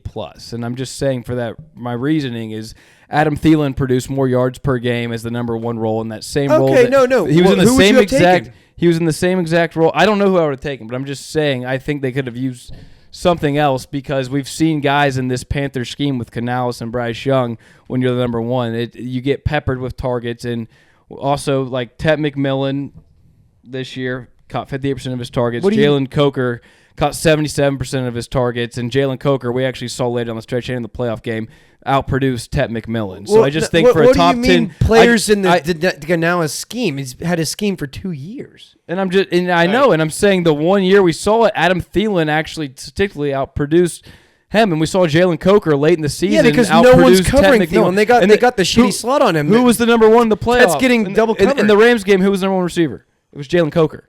Hey, I'm just saying, I don't think it's an A. An A plus is a very prestigious grade. As a fearless leader of the Cokehead clan, Jalen Coker's a stud. I know he's a stud, Jalen but Coker's he a good is. player. I'm not trying to discredit Jalen Coker at all. I'm just saying this Panthers team is by no means complete. And there was a reason, too, like Ted McMillan was the number one receiver in this draft. He's going to win Offensive Rookie of the Year, yes, but I'm just saying, like, They had all those guys last year Ted before. McMillan wasn't a Jamar Chase type receiver. He wasn't a generational receiver, and he kind of, like, honestly We're won. not talking about Jamar Chase. We're talking about Tet and then the players behind him in the I'm draft. just saying Tet won the Offensive Rookie of the Year by default because it was one Yeah, of the because worst the rest of the offensive- draft was so ass. That's what I'm saying. It was a Yeah, so was why a would he not terrible be year. an A or an A plus? Who else would you rather have over him? Who else could they have picked that would have been better? That would have been an A plus. I'm just saying this team, we've seen guys thrive in this role. We saw 34-year-old Okay, Adam Thielen put up more yards per game. So I just say I respect. I just think an A plus is a little high. That's all I'm saying. Then tell me who they should have taken over him. Then I don't because have. that's what we're talking about. I don't have anyone who they should have taken. I'm just Okay, saying. I there think you go. an A plus is a very high grade. It's the highest grade you could have. I would have gone A minus or A. Like I think. I mean, yeah, he wasn't Jamar Chase, but like he was a stud. Yeah, we didn't expect him He to be was a Jamar stud. Chase. He was He a stud. was exactly what we expected him to be, if not a little more. All right, let's get to my New Orleans Saints. And they took my boy from UT, Kelvin Banks. Kelvin Banks, when he was coming out, they were talking about him as a tackle. They were also talking about him kicking inside to guard. I'm going a solid B on this pick. He was a 29th overall graded tackle in the league, PFF. He was the 19th graded run blocking tackle in the league. His pass blocking was He was like in the 40s for PFF. But I think that's more suited to how he is as a player, and I think that was his scouting prospect coming out, was this guy probably will kick into guard at some point in his career. I think that showed. He's a good run blocking tackle. His pass blocking is iffy. But he was a solid player for them this year. He played the fourth most snaps out of all tackles. He was in every game, didn't get hurt, and he was a consistent player for him. He's a rookie tackle. It's a hard position to be in, especially as a young player. I think given what he did on a crappy team with essentially no running game, to still be rated as the 19th rated tackle on a team that, I mean, the Saints had to have been one of the worst rushing teams in the league. As someone who had Alvin Kamara on his fantasy team, that team couldn't run the ball to save their lives. And Lalave. I watched way more Saints games than probably anyone else that's not a Saints fan. And he was a solid player for him all year. I think as a rookie tackle, I'm giving him a B. I think that's good. He had a good year. All right, 10 pick Bears. Colson Loveland, give him a B plus. Obviously, if we look at Colson Loveland, the last playoff stretch, the last little bit of the season, he was absolute nails. But for this grade, I'm looking at like the full lens and the full perspective of the season. And in the first through 8 weeks, he had 18 targets for 11 catches and 116 yards. So that's half the season. I mean, he was on pace for 231 yards. So I mean, I'm going to take that into account. And this guy's a really good player. I'm not trying to say he's not a good player. He's an elite receiver at the tight end position. He's a good run blocker. But for me, it's only capped at a B plus because, for one, I don't think you got the best tight end in the draft, Tyler Warren, who went a few picks after him. I think is a better player. And B, as well, in the Ben Johnson scheme, I think it's probably one of the more favorable schemes for tight ends in the NFL. And you can get a lot out of tight ends. We saw Sam Laporta when Ben Johnson was there arguably have the best numbers out of any tight end in the league. And we see what happened when Ben Johnson left. Sam Laporta, not the same player, at least through a numbers perspective. And I just think the Bears to pick him this high, it was a good pick. It wasn't a great pick. I think they could have maybe used a few defenders. The offensive line was better this year. But for what this guy showed, the last stretch, it's a B plus. He was really good. He's probably going to be a really good player for a long time. But when you miss out on the best tight end in this draft, in my mind, Tyler Warren, I'm not going to put you in the A's. You're just at a B plus. I don't understand your grading tier. You have Why not? Abdul Carter you said he's a B plus.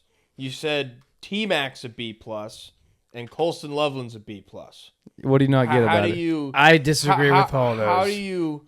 How do you make that work when Abdul Carter was pretty much an abject disaster for the first I said 3 Carter months, a B. 3 months. You said B plus for the first 3 months of the season.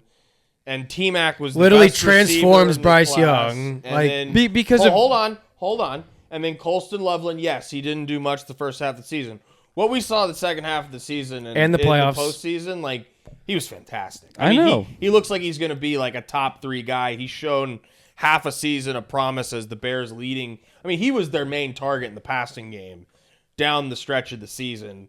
And we're ranking him and T-Mac on the same, which I think that's fine. But to put Abdul Carter then on that same level makes essentially no sense to me. Because Abdul Carter the last month of the season showed that he was the best defender in that draft. And he went crazy the last month of the season, and he showed the capability of it. He had 3.5 sacks in 5 games. He didn't go crazy. He was top 12 in pressures on the entire season, and he wasn't even rushing the passer the whole season. When they actually put him in to rush the passer late in the season, he went fucking crazy. And I know that he had his problems. Yeah, man, he ended with obviously. 4 sacks.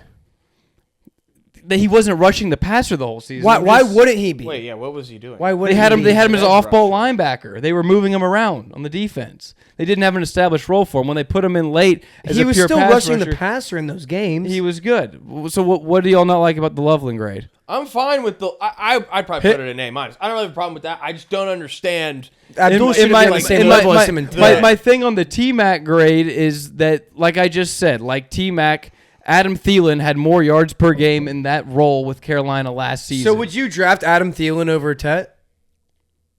No. What are you Okay, talking what if they're the same age? You're basically saying he's a better player. No, I'm not saying he's a better player. I'm just saying when that specific role as the Panthers won in a Bryce Young offense where you get peppered with targets within 5 to 10 yards consistently, you're going to be racking up T-Mac's also numbers. going downfield.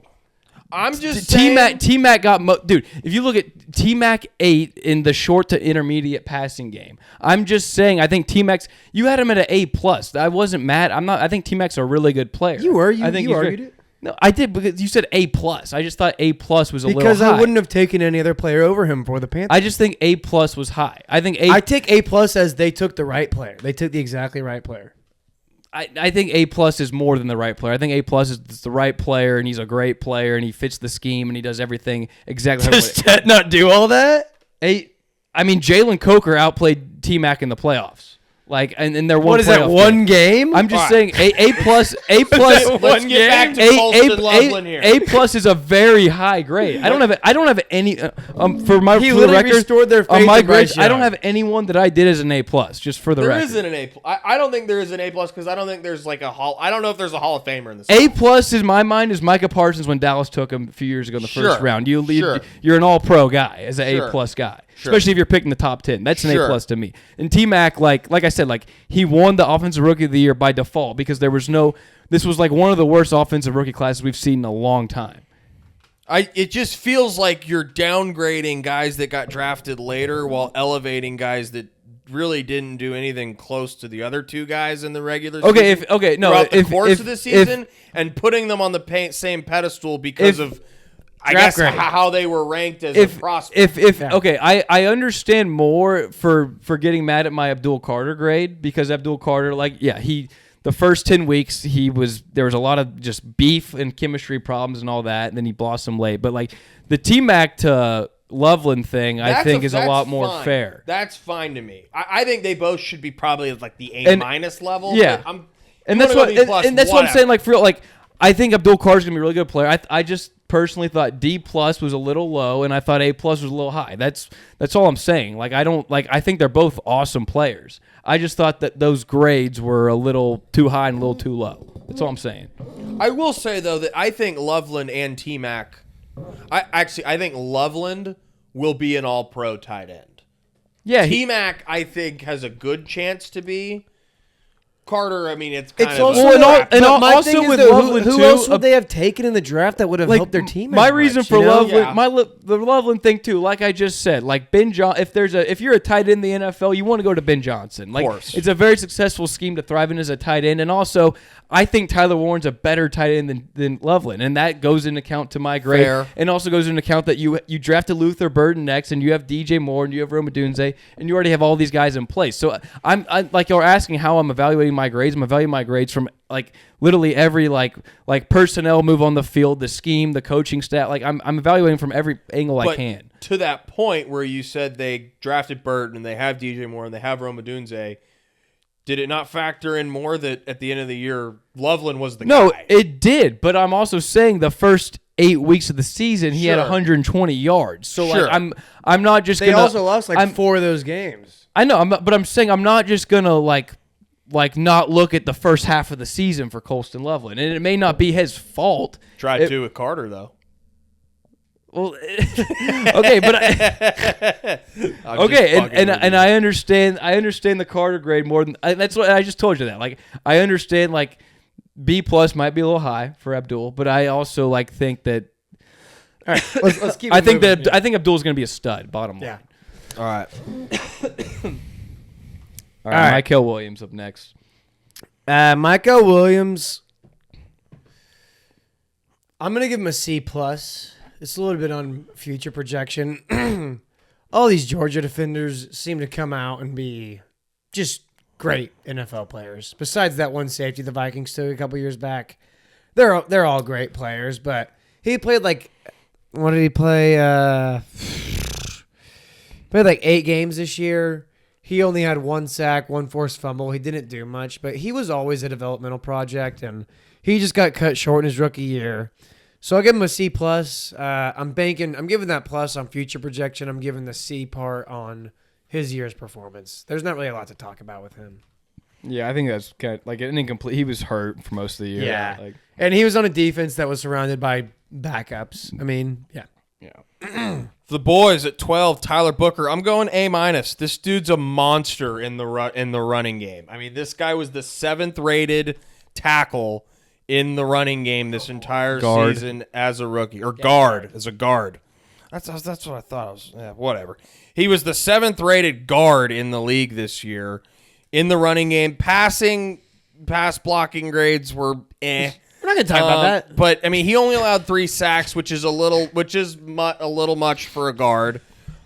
He was a top 20 rated guard though as a rookie. Yeah, honestly, he was the 16th rated guard. 3 in the sacks over 17 Yeah, games. it's whatever. He's a rookie guard. He Hey, gave 3 that's- sacks. That's not going to affect your team. Like, No. Yeah, He's that's He great. was overall the 16th rated guard in the league as a rookie, and what he did paving a lane for Javonte Williams' best season of his career.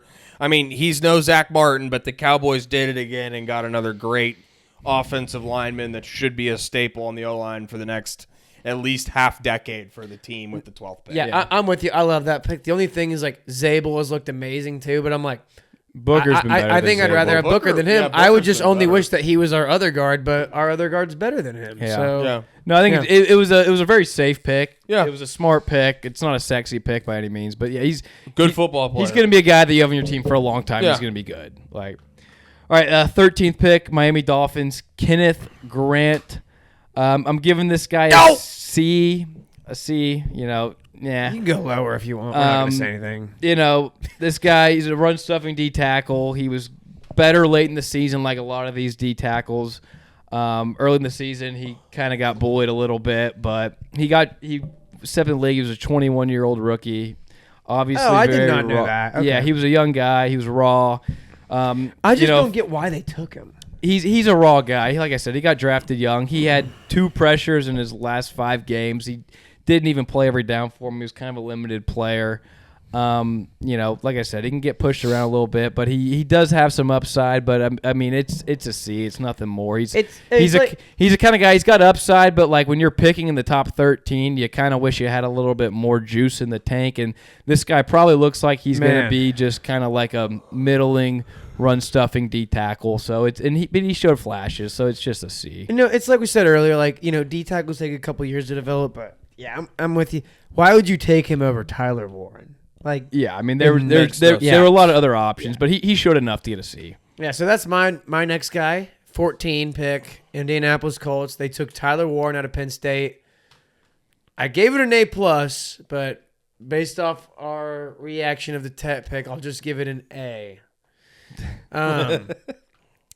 Tyler Warren, my bad. First off, the Indianapolis Colts, they're playing Mo Alley Cox at tight end for like 3 years. Dude's been kicking for Like, a long They've been time. kicking, not like he ain't even swimming. He's just kicking. He's drowning for 3 years, and it was horrible to watch. It was easily, besides quarterback, their weakest point on their team. And they were so lucky. They were so lucky that Tyler Warren fell to them. He was amazing for them. Like, he looked like some old school ball player, like backyard football type shit. Like, I wouldn't be surprised if he fucking threw the ball one play and ran it the next play and then caught one the third play. He is so fun to watch. He's an entertainer. He's a baller. He is a gamer. I have a lot of words I could use, but I think we all love watching him play. It just sucks that he got hurt this season, so he wasn't able to really eclipse 1,000 yards, and then also the Danny Dimes injury kind of hurt him a little bit, so his touchdowns went down too. But the whole Colts season really kind of fell off after a little bit once Danny Dimes went down, even before that a little bit. But you can't fault Warren for any of that. He was amazing his rookie year. We give him an A, and not an A+ because he's not an All-Pro yet. Yeah, I respectfully disagree. I gave him a C-. He was 39th in pass catching rate among. No, I'm just kidding. I love Tyler Warren. I was about to say, if you're going to say that, I'm going to just be like, fuck you, Taker. I'm kidding. I love Tyler. You could give him an A+. Yeah, he's a stud. He's awesome. All right, I'll give him an A+ then. A+, baby. I think he deserves an A+ over Ted. I do. I agree with that. I think he does. I think he does deserve the A. If there's anyone that deserves an A+, it's probably him. See, because I was sitting here and I was like, I don't want to give two guys an A+, but I was like, I don't think there's two guys that are better fits for their teams than any other. I was like, literally, look at any player from the first round. I don't think anyone fits their teams. Well, and also better. like you said too, like when you talk about like a team's identity, like Tyler Warren fits the Colts' identity to an absolute fucking T. Like a team that wants to run the ball. He's a great pass ball. He's a great just overall blocking tight end, and B, like a physical run the ball down your throat type of team. Fucking just play, yak guy. Hands, like he fits the Colts model to a T, and like that's why like I like him over Ted. I think he fits the bill for the team. Ignore the Colts culture. Would you rather, let's just say you're the Cowboys and Jake Ferguson is what he is. He's mid. Would you rather have Colson Loveland or Tyler Warren? Tyler Warren. Remember too, I think Tyler Warren's the best tight end in this draft. Remember too, Colson Loveland's 2 years younger than him. Tyler Warren. I think Tyler Warren's the best guy in this draft. Okay. And that's why Colson Loveland doesn't block. He's an okay block, but that's why I gave Loveland just a B+ because I think Warren is the better tight end. And it's hard. It's like when the next guy goes a few picks after, it's tough. But all right, Jalen Walker, 15 to Atlanta, stud prospect, showed a bunch of promise, had 6 sacks this year. I'm going B+. He was basically a top, right past the top thirds. Third for DNs in the league this year, his PFF grade. Had 2 forced fumbles, 6 sacks.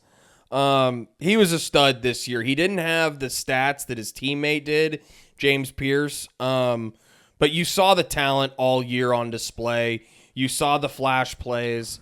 I think he's a solid B+. I think the stats were a little underwhelming given the talent and what you saw on film from him. I think if he had a couple more sacks, his grades were a little higher, you'd be looking at like an A. But given the mediocre stats, I think B+ is good. I like it. All right, 16 pick here. We're halfway through now. Walter Nolan to the Cardinals. I'm just giving this an incomplete grade. He didn't make his debut till week 9. He played good when he played. Sorry. He did. He played in 6 games this season. But when he played, he looked elite. He had 15 pressures on 99 pass rush attempts, which would qualify for a 15.1 pressure rate, which would be that's very elite numbers, especially for a defensive tackle. Definitely. He's quick. Yeah, he's quick, and this guy's problems come out of college too. It was injuries. We've known the talent's been there for this guy forever. It's just, can he stay on the field? I don't really want to give him a grade though because he only played in 6 games. So, if you had to, just like a B, I'd probably just back.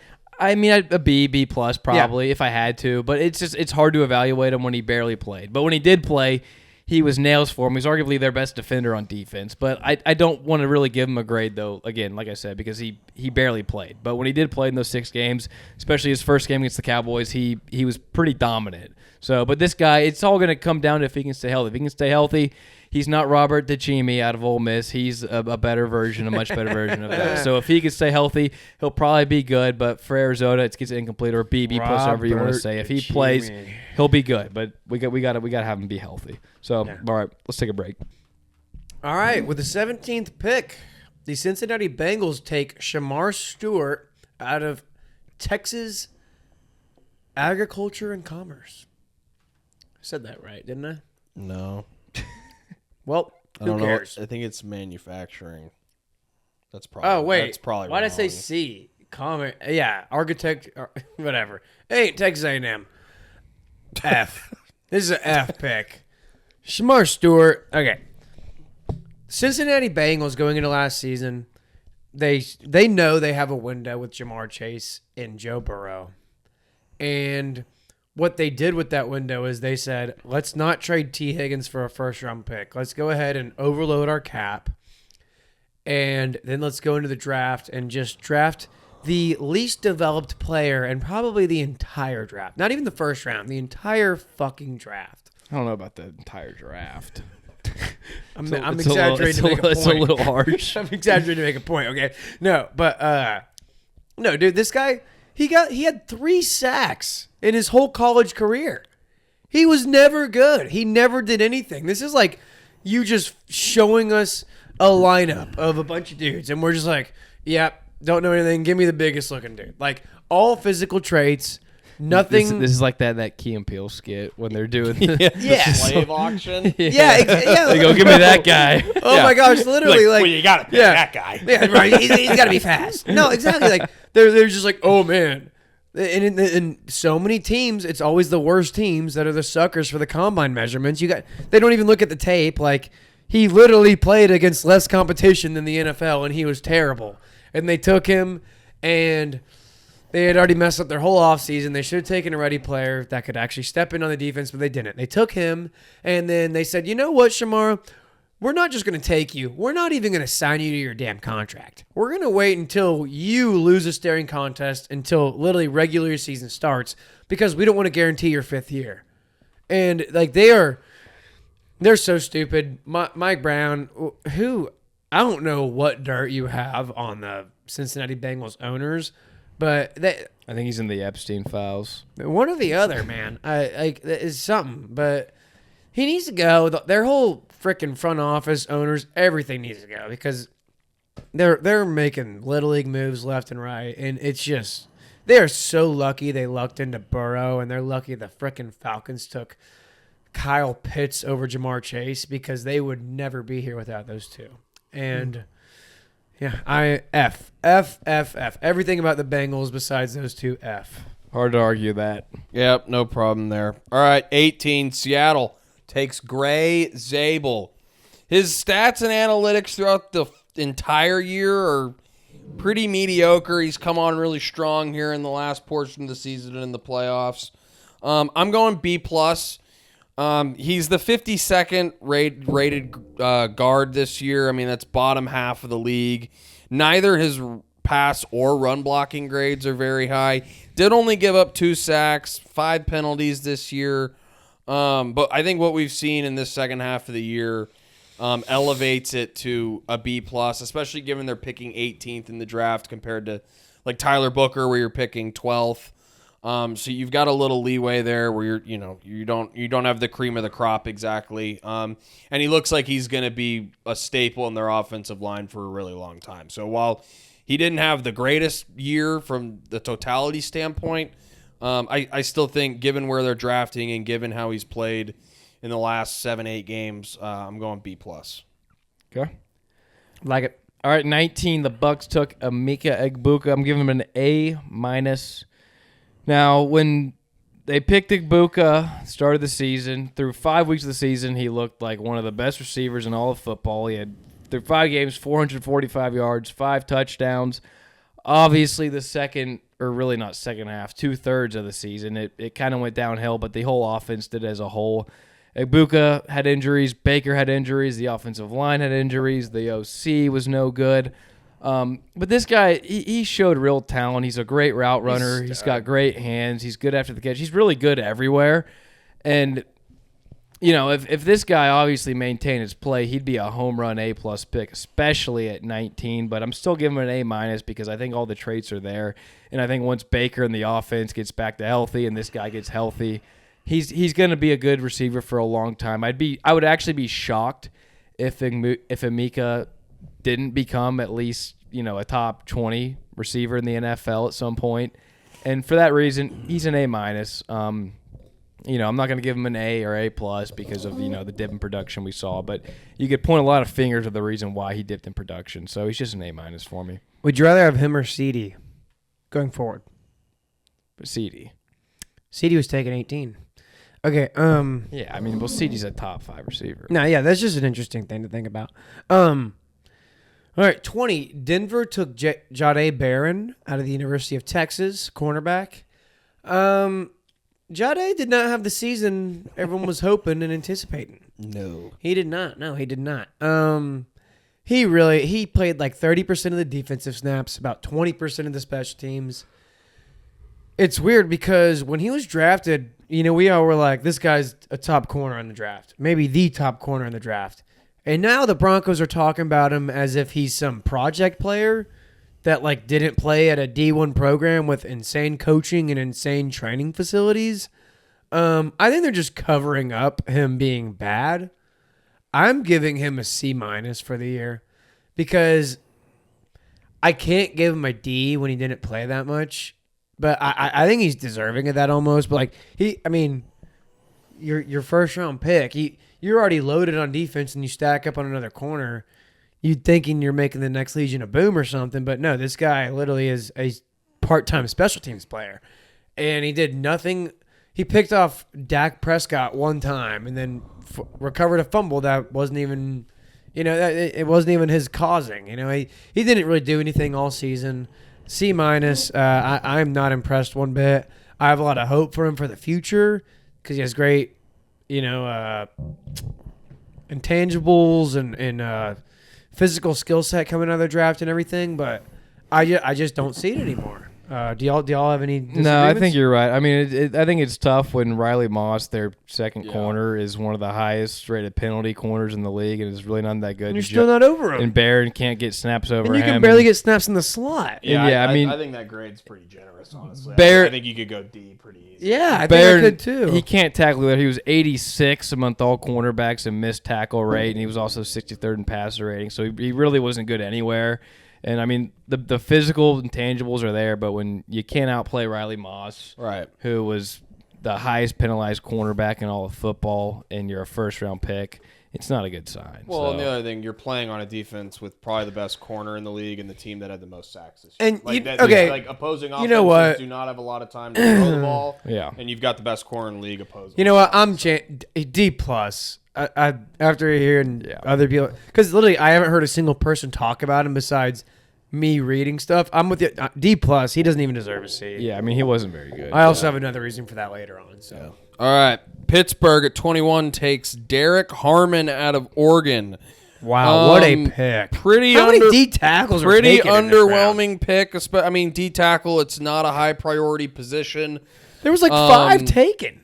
Yeah, I mean, he graded 83rd in his PFF for this season. Did have 4 sacks, which for a rookie D tackle is pretty good. You have Cam Hayward already. This is a kind of a classic Pittsburgh pick. I'm not certainly writing this guy off, but I'm going C+ for this pick. I mean, he didn't grade super well. It's not a priority position. I think there's a lot of other spots on this team they could have filled, and it's not like he produced really much at all this season. So I think C+ is warranted here. Yeah, I think that's C+, good. B-. He's right middle of the pack. Yeah. pick. Yeah, it's hard to evaluate D tackle talent like that when you're not really watching the tape every play. Yeah. All right, 22nd pick, charging with Omari Hampton. I'm giving him a C. A C again. I mean, this is a position that's the least valuable in the league. The Chargers had other needs on the team. That I agree with. Omari, and when he was healthy, he was a good player. He had 545 rush yards. He was 14th. He was 32nd. He had 32 missed tackles in his healthy stretch, which was 6th in the league. And he was also 12th in breakaway percentage when he was healthy. So good numbers, but my thing was Kamani Vidal was just as effective as him when Omarion went out. And this is just not really the pick the Chargers needed. And although you may be a good running back when healthy, if you do have injury concerns as a running back and you're a top 22 pick, it's just not great value for the team. And I know the team wants to run the football, but we saw Vidal be effective, and we know this team has other needs. This is really when you break it down of a thing of his health problems and the need of the team. It's just a C for me. I think he'll be a good player if he's playing, but it's hard to give a running back a good grade when you're not really playing many games and you have backup running backs putting up the same production as you. Yeah, he's a very fun player, but he's a big name. We all know him in fantasy. But he didn't produce too much. Yeah, no, he got an insane amount of work in college too. That dude was getting like 30 touches a game at North Carolina. All right, 23 Green Bay taking Matthew Golden, another guy out of Texas for me, and I will say for the last guy, Jahdae Barron, I have a lot of hope for him being a great slot corner. I think he will be. He just needs some time. He could be. But Matthew Golden, this man, got buried on a depth chart full of twos. Like, buried. I think he got like 25 targets on the year. I could look it up. I don't even care to. He was very clearly unimpressive to the Packers staff. Maybe this whole Texas team is just full of developmental prospects, which doesn't make any sense. But, yeah, it's a D. I don't like the pick. I mean, literally, Green Bay, the draft was in Green Bay. They picked their first receiver in like 40 years. And they have Matthew Golden come out and get the biggest celebration ever. And then they're like, you know what? Let's give him the ball one or maybe half a time a game. We can just hand it to him and then have him hand it to another player, like a flea flicker. Yeah, like they did not use him one bit. He honestly looked impressive a little bit when he got touches in the playoffs even, but they just didn't use him enough. And I always believe if a player looks good in practice, they're going to get used in, real game time. So I'm giving him a D for that pick. Yeah, I think that one's more like, I think Golden, like you said, I think he should be a good player. Like we saw flashes of him being good, but they could have used a lot more players this year. Yeah, and when you have Christian Watson, Romeo Dobbs, and all these, you have a fucking litter of receivers, and then you decide to take the first round the first time in 40 years, and you don't even use them. It's kind of like, what the hell are we doing? It was also a weak receiver draft, and he was like the fourth receiver taken. It's like, dude, just take the top linebacker. It was a shocker pick when no one thought they were going to pick him either. So no, they just did it because it was in Green Bay. They wanted to excite the crowd.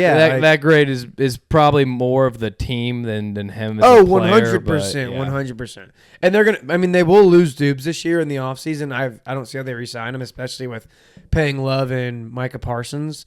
So, yeah, he's going to go another team. Yeah. Or Dubes be another team next year. Hopefully he does great. But, Golden will have a bigger role next year. Yep.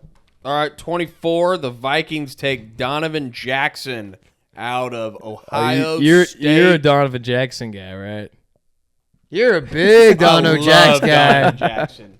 Out of the Ohio State University.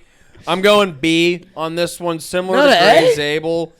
He actually was a really good pass blocking guard this year. He ranked 26 out of 81 guards on PFF. Run blocking, not so much, and almost with guards, kind of run blocking is almost a little more important than, for tackles, you'd rather have a good pass blocking grade. He did only allow 2 sacks, which was pretty good for a rookie guard.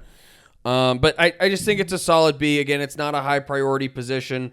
I don't think we saw the consistency we saw from Booker in Dallas, and I don't think we saw the development late in the season that we saw with Gray Zabel in Seattle. So I just think it's a solid B. He's probably going to be a decent guard for them for quite a while, and he'll be a staple again on this offensive line, but not an impact position. Doesn't seem like he's going to be, some stud guard in the league for quite a while. So I think it's just a solid B. He's going to be a good player, and he's going to be around for quite a while. 25th pick, Jackson Dart, but Giants got Jackson Dart. I'm really torn between an A or an A plus, so we're just gonna go whatever. We'll go A plus. There you go. There you go. This guy. If you feel, I just feel like if you feel like you got your franchise quarterback with one of the last picks in the first round, any pick. Yeah, first top pick, 3 pick, A+. let alone a late first round pick that almost by itself warrants an A plus. And this guy, 24 touchdowns, almost 3,000 yards, 5 picks in only 12 games. He was on pace for over 30 total touchdowns and a good yardage. And he did a lot of this with without any weapons on the offense at all. They also fired Brian Dable, halfway, 10 games through the season. There was a lot of turmoil going on in New York, and he was really kind of the only consistent staple they had and the only playmaker they really had on offense at all on a team that didn't have a lot going for him, but they at least got Jackson Dart, and he looks like he has all of the traits to be a franchise guy. He brought some real moxie and swagger to New York when they haven't had that for a very long time. And he showed us, while he may not have the best arm in the league, he's pretty accurate, probably more accurate than we thought. And he's a hell of a playmaker and has a lot more athleticism than I think myself, and anyone included, thought that he was actually capable of coming into this season, and can do really everything and be the face of a franchise. And I think if you can get that guy, and just like I said, if you have any hope of that guy actually being the 25th pick in the draft, being your franchise and leader, that warrants an A+. So he's a home run pick here. My favorite thing about him is he's almost witty. Like he's a quick thinker on the field, Yeah. Like he can adjust in the play pretty quick, which I think is awesome. Yeah, and he did it without Malik. His best friend Kim Scatterboo shredded his knee halfway through the season. This guy had every chip going against him, and he still went out. And although they weren't winning games, he produced. Next grade, number 26, James Pierce Jr. to the Atlanta Falcons. He was drafted out of the University of Tennessee, edge rusher. So okay, I have almost 2 grades I want to combine for this. So James Pierce play this year, I want to give it A+. He was amazing. The thing with him in college was he had an insane freshman year at Tennessee. And everyone 2 years ago was talking about him being the number 1 draft pick. Unless there's a franchise quarterback, he's going to be a top 1 to 3 draft pick. And then he kind of just got lazy, or it seemed like he didn't care as much his sophomore and junior years. And he always had the intangibles, and he put up decent numbers, but it was always a thing of it didn't seem like he tried hard enough or anything. And so he kind of his draft stock fell a shitload. And so he fell all the way to the 26th pick. And like I said, I gave him an A+ for a season. But what the Atlanta Falcons did is they decided to trade their pick for the 2026 first round draft, as well as some other picks to go get him. And that pick ended up being what pick was that in the year? Is 15 now this year? I mean, okay, neither y'all looking. Wait, what were you saying? I don't even think either y'all listened to me. I completely zoned out. I did too. I was watching a Lord of the Rings. I think you were saying he would be a No, I top know exactly what I was saying. I thought you were listening. Where are the Falcons picking this year? This year they lost their pick. Oh, when they traded it? Probably top. Well, no, they went 8 and 9, so probably. Okay, so 16. they ended up with the 13 pick. So you basically traded the 26 pick for the 13 pick and some more. And I understand doing that if you think James Pierce is a generational pass rusher, but I feel like you didn't need to give up a first round. You could have given up some second and then some. But I mean, he's a stand-up guy. There was shit way overblown from his college stuff. No, for real, I've actually seen videos of it, fans meeting him and being like, dude, this kid's so humble. He's so nice. I randomly stumbled upon it actually the other day, but no, I would love to have him on my team. It's just, it seemed like he knew what his peak was in college, and he didn't want to get himself hurt or anything, and then kind of hurt his draft stock a little bit. But, I mean, he's been special for the Falcons this year. He had 10.5 sacks. He had 28 tackles, only played half their defensive snaps, 55%. But, no, him and Jalen Walker are their edges of the future, and those are the most important positions on the defensive side of the group. So, I think it was a great pick, B+ in total. Because I don't like what they gave up for him, but I would give them almost an A+ for the pick itself, but the trade I'm giving a C-, so it evens out to a B+ for me. This is fair. Yeah, he's a great player, but losing the first round pick sucks. No, yeah, if you watch his draft projection through his whole college career, it's so interesting because he literally was they're gonna be number 1 pick. Next year's all right, he'll be a top 10 pick. Then the next year's he might not crack the first round. Yeah. It is crazy. All right, 27. We got Malachi Starks out of Georgia. Oh, that was my to guy the coming out. Baltimore Ravens. I'm going A-. We saw flashes from this guy all year. He was a top third safety rated in the NFL. He was 11th in snap count in all safety. This was super interesting. He had the most coverage snaps of anybody in the NFL this past year. Played more He's a snaps in stud, coverage dude. than any player. Baltimore had him on the field at all times. He had 2 picks. He was forcing fumbles. He was making tackles. He was a staple in this secondary. And for a defense that didn't have a ton of bright spots, the safety positions between Malachi Starks and Kyle Williams this year for Baltimore were fantastic. Took him a couple weeks, but he got comfortable. Yeah. So, and especially given where they got him at 27. I know safety, again, not a priority spot. But it looks like they got a really good safety that's going to be on this team for a long time at the back end of the first round. So I'm going A- on a guy that will probably make a couple Pro Bowls and maybe even get into an All-Pro team at some point.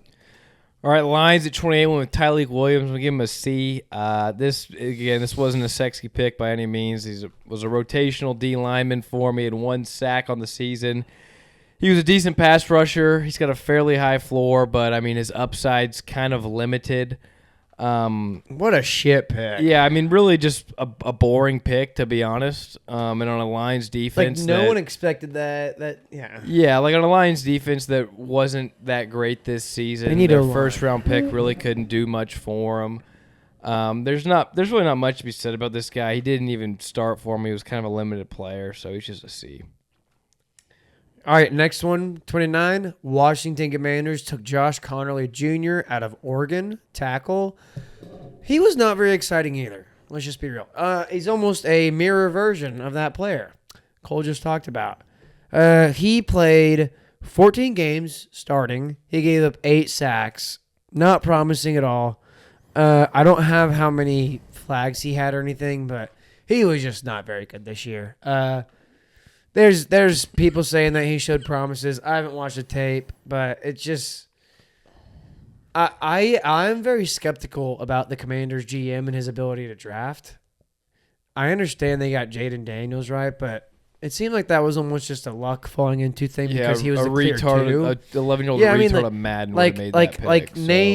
Name one other player from that draft for the Redskins, right? Like Bill, you got Bill, but yeah, like they're just not doing anything positive really. Like the only good players they're getting are from signing or trading. Like they got Laramie Tunsil, Debo Samuel, and then Terry McLaurin's from before their GM's time. Like I think their GM, the old San Francisco guy, I think his last name is Gates, Adam Gates or something. I think he's in over his head. I don't think he's doing this thing right.